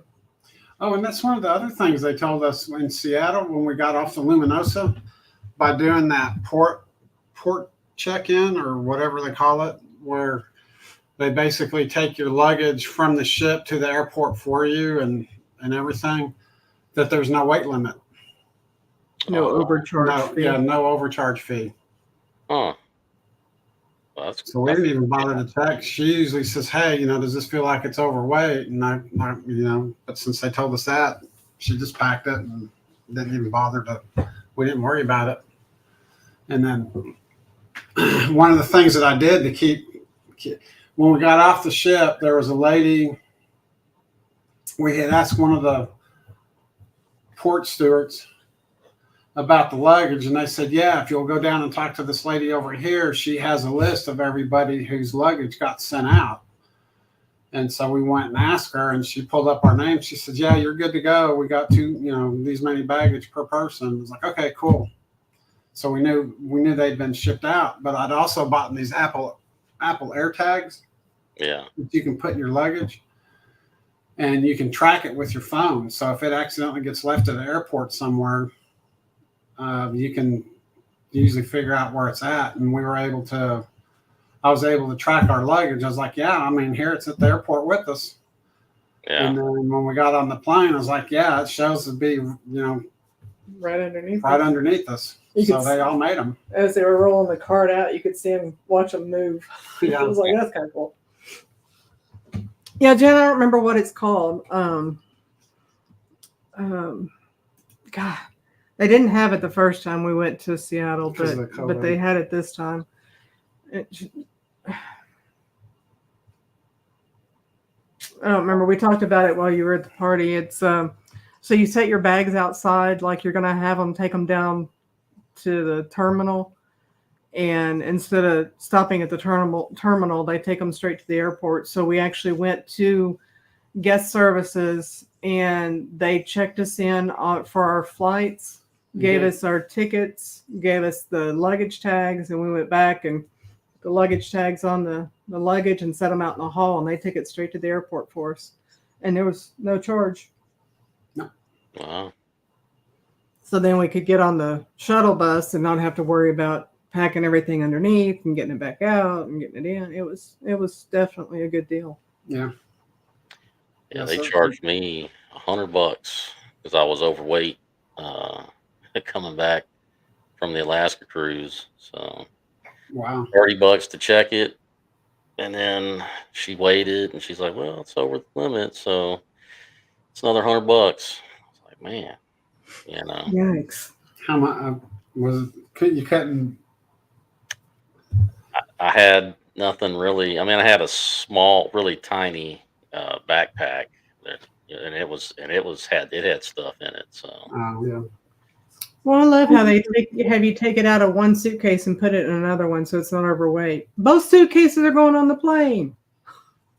yeah, the way the airlines do all that stuff. I don't buy any of it, but and really the whole point, the whole thing that got started was the fuel prices went up way back when all that got started. Oh, well, we got to charge for luggage now, and but when prices came back down, it's not like the fees went away. So Right. it's that's just a money grab. Someone was talking about if they ever get the price of gas to go back down, how much of these food increases at the grocery store and stuff like that are going to actually come down, or are they going to stay the same because they know you're used to paying them? Yeah. No. Well, it'll be interesting to see. Yeah. I'm not going to hold my breath for the stuff to go down. Yeah, definitely not. Yeah, Z, that's about all we fly. He did book the Fiji going to Australia this year, and I'm just like, no, Southwest. We can fly into Hawaii on Southwest and then hop on something. But It costs more that way. A lot more. It was cheaper to fly Fiji out of South San Francisco. Yeah. Yeah, I'm San curious how Fran. this EVA Airlines is going to be. The Taiwan Airlines going into Taiwan. Will Mm. be interesting how that is. Yeah. Well, I have to ask. I have a coworker that goes to Thailand. He's from Thailand, and he goes home, or if he goes every year or every other year. And I saw an issue. I was like, "So how was home?" He went hot. I'm like, "Oh, okay." Yeah, it's And supposed to be pretty hot down there, but I think I'm getting in there during the rainy season. So, yeah, which that's got its own challenges. right. I felt bad for him. He went home to visit family, and his mom had COVID, and his sister had been helping the mom. So he said, "Well, you go stay with her, and I'm going to stay at your house. Don't come over here." So he went all that way, and then didn't even get to visit with family. So Oh, that's terrible. yeah, he was only there. Well, with travel time, it was 2 weeks, but so probably not well enough to be around him. So Yeah, he just like video chatted and stuff from across the parking lot. That's sad. He did say though that because he's IT, yeah, and he told somebody before years ago. Excuse me. He said working there gets his state retirement, and he'll move back home. He said, "I'll live like a king." Yeah. Because the cost of living is so cheap there.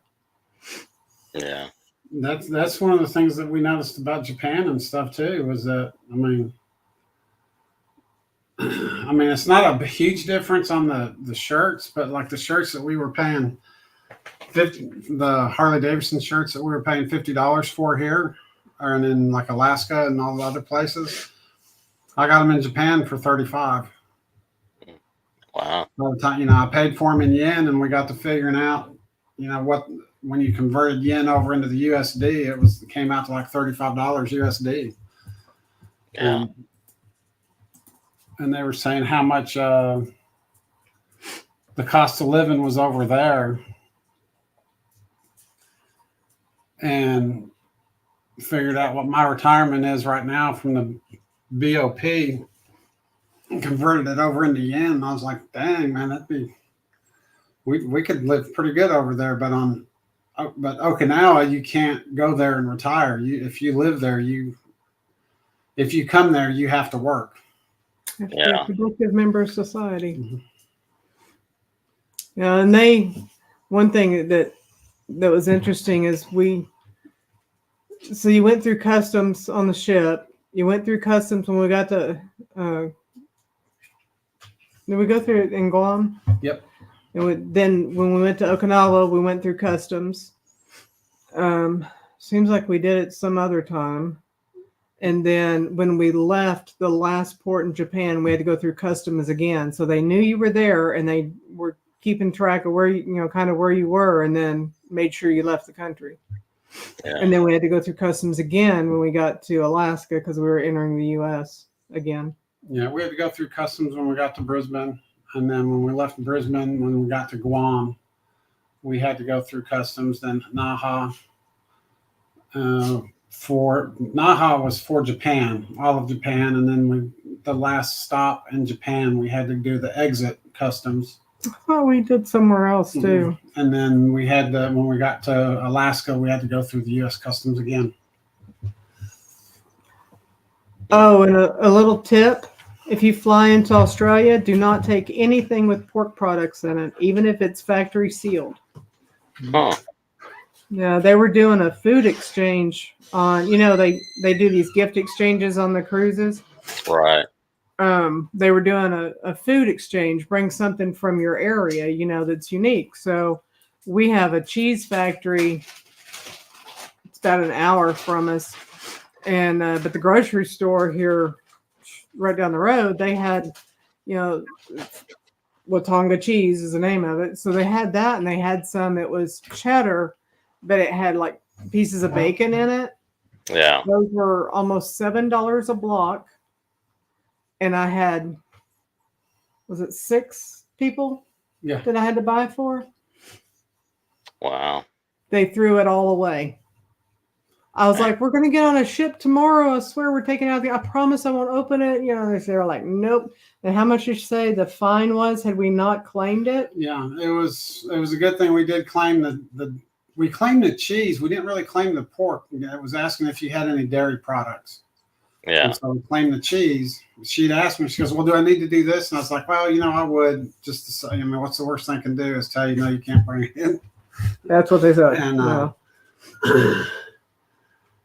and I said, I'd rather be safe than sorry. And sure enough, they started asking us about the cheese. And then the cheese wouldn't have been a problem, but it was the pork. Yeah. And they were like, yeah, no, you can't. And it's a good thing that you did claim these, because had they found them, they said with the amount that we had, it would have been over $3,000 in fines. Should have said, oh, it's turkey bacon. They were looking at the package and Yeah, so I was just like, crap. But then I guess I don't feel quite so bad because I bought some for us when we got home and he said it wasn't good. So Yeah, it's nasty. I guess a little relieved that I didn't give it to people, but still, that was a lot of money to be thrown away. Yeah. Well, not only that, like she said, it was supposed to be stuff that was from your area. We were getting Kit Kat, the packages that we got had Kit Kats and Hershey Kisses, and we're just like, I thought it was supposed to be from your area.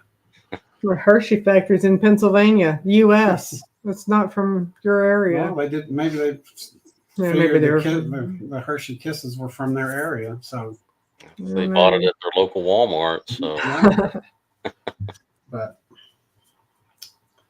that's kind of why I don't like doing some of those things, but that's either here nor there. it's just extra stuff to pack. Well, you're on one next week, by the way. What?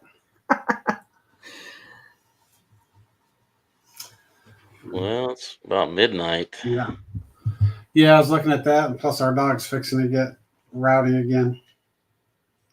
She was laying down, and now she's over here dancing around. She knows that if she does it long enough, I have to give her a treat to shut her up. Yeah. She doesn't need any more treats. We should have left Yeah, the that's green right. I beans. said treats. No, you don't need any more. You've had enough. She's like, yeah, I'll take another one. Yeah. Yeah. She absolutely loves green beans. We probably should have had those sitting out. Yeah. Never seen a dog eat as many green beans as this one. She's going to turn into a green bean. Jump. There you go. There's your debut. She's like, nope, I want to get down. She goes, I'm just trying to find that treat you're going to want to give her. Yeah. You say hi to Mike? Say hi. Howdy. You smile for him. You smile, show him your snaggles. You're just Oh, there it is. Oh, all right. Gets her little lip stuck out there, and I just love when she does that. Yeah. Well, we'll probably go ahead and get off here so I can take care of her, and plus it's getting kind of late. I can get some All sleep. right. Yeah. Well, We appreciate you coming in and chatting with appreciate us. y'all having me on and everything. Oh yeah, You're welcome anytime. Welcome anytime. We're trying to get back on Saturday regular, but it's just been, Hopefully by the end of August I'll be on a regular schedule, but that's still a ways out. But Yeah. computer just said it was bedtime. yeah. So it's hit or miss of whether or not I'm gonna. It sucks because I'm the one that makes the schedule. You'd think I could plan it a little better, but Yeah. having people that I fill in when there's, when I can't get people to take a shift. That's how I got almost 70 hours this week. Wow. Well, Yeah. Jennifer, I said you could come up, but now that you're home, but you'd be by yourself. Yeah, ever since I got back from that cruise on the Miracle, I've just been kind of lazy when it comes to messing with YouTube. I don't know what it is. It's like, and I've still got, I don't know how much footage from Alaska to edit. I keep saying, oh, well, I'm going to, put a video out today and we'll do a live stream. And then I just never get to it. Yeah. And then you see Scott, and he was putting lives up every day. I'm just like, Yeah. Well, I've got one video I've been waiting to put out that my daughter's been editing. She's trying to figure out how to get I did an interview with one of the people that works on the ship. And we no sooner started the interview than a book club sat down next to us. And so there's a lot of yakking and stuff in the back, laughing and talking and stuff like that in the background. And she was going to see if there was a way she could remove that. Yeah. And I guess she hasn't had any luck. So I may just have to say the heck with it and put it out as is. Yeah. It happens. Yeah, it was. See, we need to finish our videos. Yeah. yeah, Jen said they need to work on a regular schedule also. Yeah, that's true. But all right. Well, we do appreciate you coming in with us, and we'll, Yeah. like Lisa was saying, you're welcome anytime. Yeah. Yeah, I started that chat with, 5 of you? You just, next time we can send it out there, and if you want to, then you'll have it. And Yeah. probably won't be on. I don't know if we'll be on next weekend or not. I won't. Yeah. I don't know if I will. I mean, he can come live, but Yeah. Yeah, I'm real close to 3,000 hours, but I think I'm starting to losing now. It's ever since I did that promotion through YouTube, it's kind of killed my channel. But Yeah. I was close to 4,000. And then, I don't know, like I said, I came back from the miracle and I just got lazy and I didn't get laziness, but I was sick for a whole week. And then after that, it just seemed like I was behind on everything. So now I'm still over 3,000, but I'm gonna have to build back up to that 4,000 mark again. yeah. Jen, the only thing I can figure is that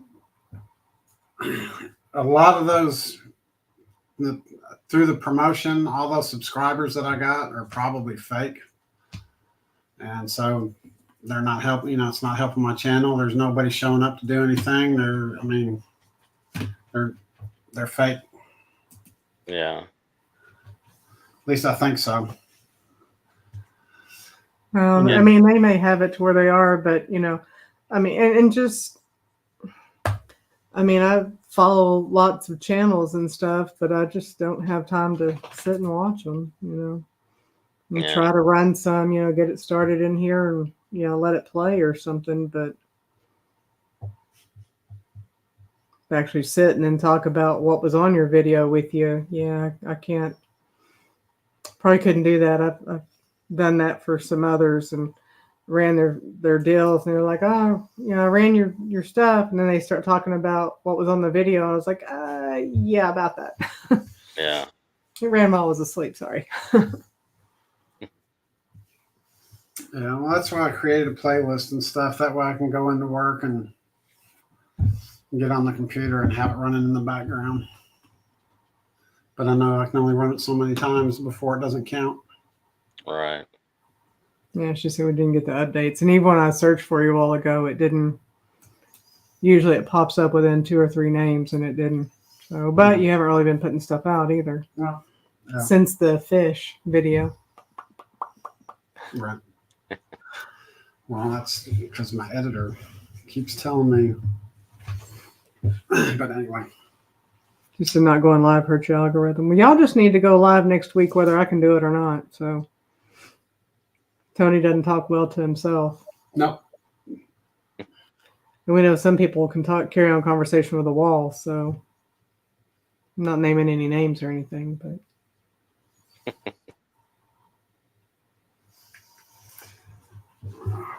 All right. Well, I'm probably gonna go ahead and sign off. All right. I don't know, Jen. Who? I think we both know them.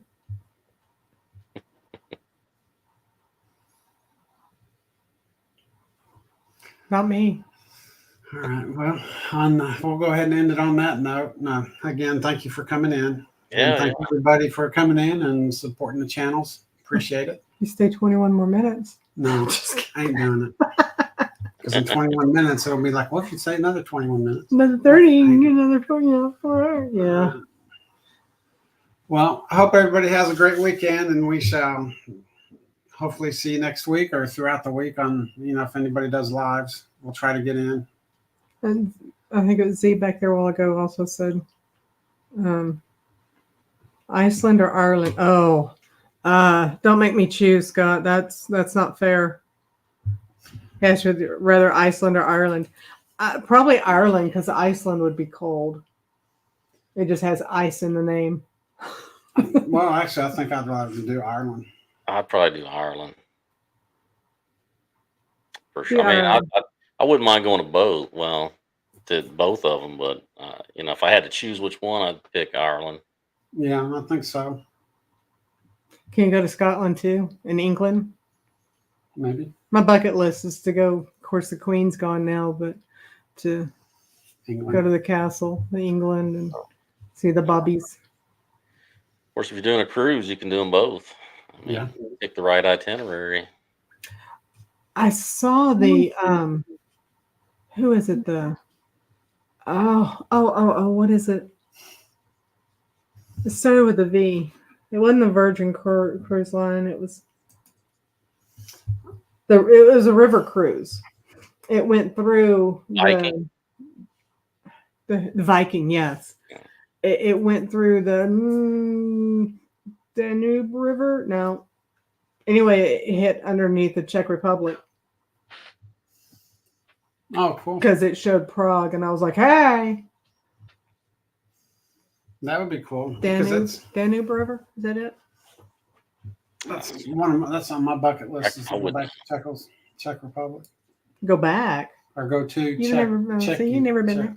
Czechia? Chesky. Imagine the bar hop in Ireland. Yeah, Be everyday deal. yeah. But yeah, it was. I forget. I mean, it had several, and it popped up on Facebook, and it, just kind of like a little commercial, and it showed everywhere it hit, and it went underneath there, and I was like, yes. Oh, hey, check. Okay. Yeah, that'd be cool. So Yeah, I don't remember if it was Barcelona it started in or where it was, but those are pricey though. Those river cruises. yeah, I'm sure. It's worth looking into. You have to fly over there and then fly back because it's not like you can. Yeah. Yeah. That's going to be a retirement thing there. So we go over and take a cruise over and then spend a month or whatever there and then catch another one on the way back. Something. That's a lot of sea days though. Yeah. Well, Scott, if you got to take pictures, send them to me. Our daughter's been to Ireland, but we've never been. Both Ireland, of them. Scotland, Wales. Yeah. France. Angela went to France, Normandy. I don't remember where else. Kelly did Scotland, Ireland. It was through that People to People International when they were in school. But she did Scotland, Ireland, and Wales, and something else. Yeah. Angela did Germany. Did she just remember? Well, I don't know. She went. I know I know she she did did something France, similar, but it was France and she got to visit Normandy. And, Normandy Beach. I think that's why she's a history teacher now. I don't remember where else she went. I know we've got a picture of her in front of the. Let's say the Eiffel Tower. That doesn't sound right. Yeah.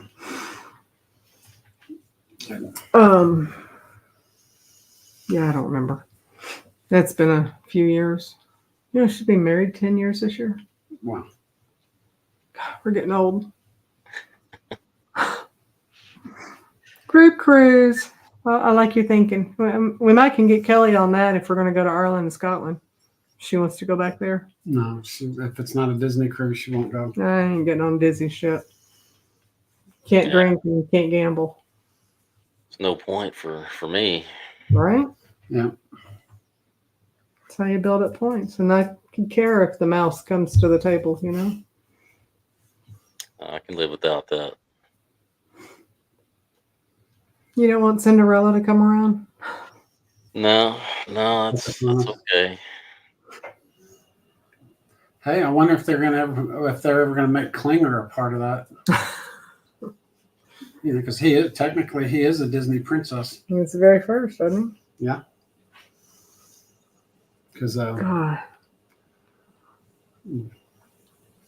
forgot who it was that got bought out by Fox, but that they're somehow or another related to the Disney Corporation, which makes Klinger a Disney princess.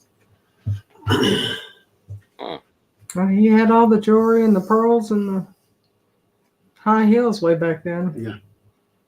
I don't know. I can't walk in those heels. I don't know how he did it. Lots of practice. Yeah, that's true. Never dropped his rifle though. No. What do you want, Dory? Why are you being a pain? Yeah. Let's go ahead and sign off here. Because it's been fun. It's Thanks been for fun. joining us. Thanks. Mike, we appreciate you sitting in with us. Yes, very much so. Yeah, Good no to problem. catch up with you. It's been a minute. Yeah. And hope everybody has a great weekend. Thanks for coming in. Good night, y'all. Thanks for coming in, y'all. Take care.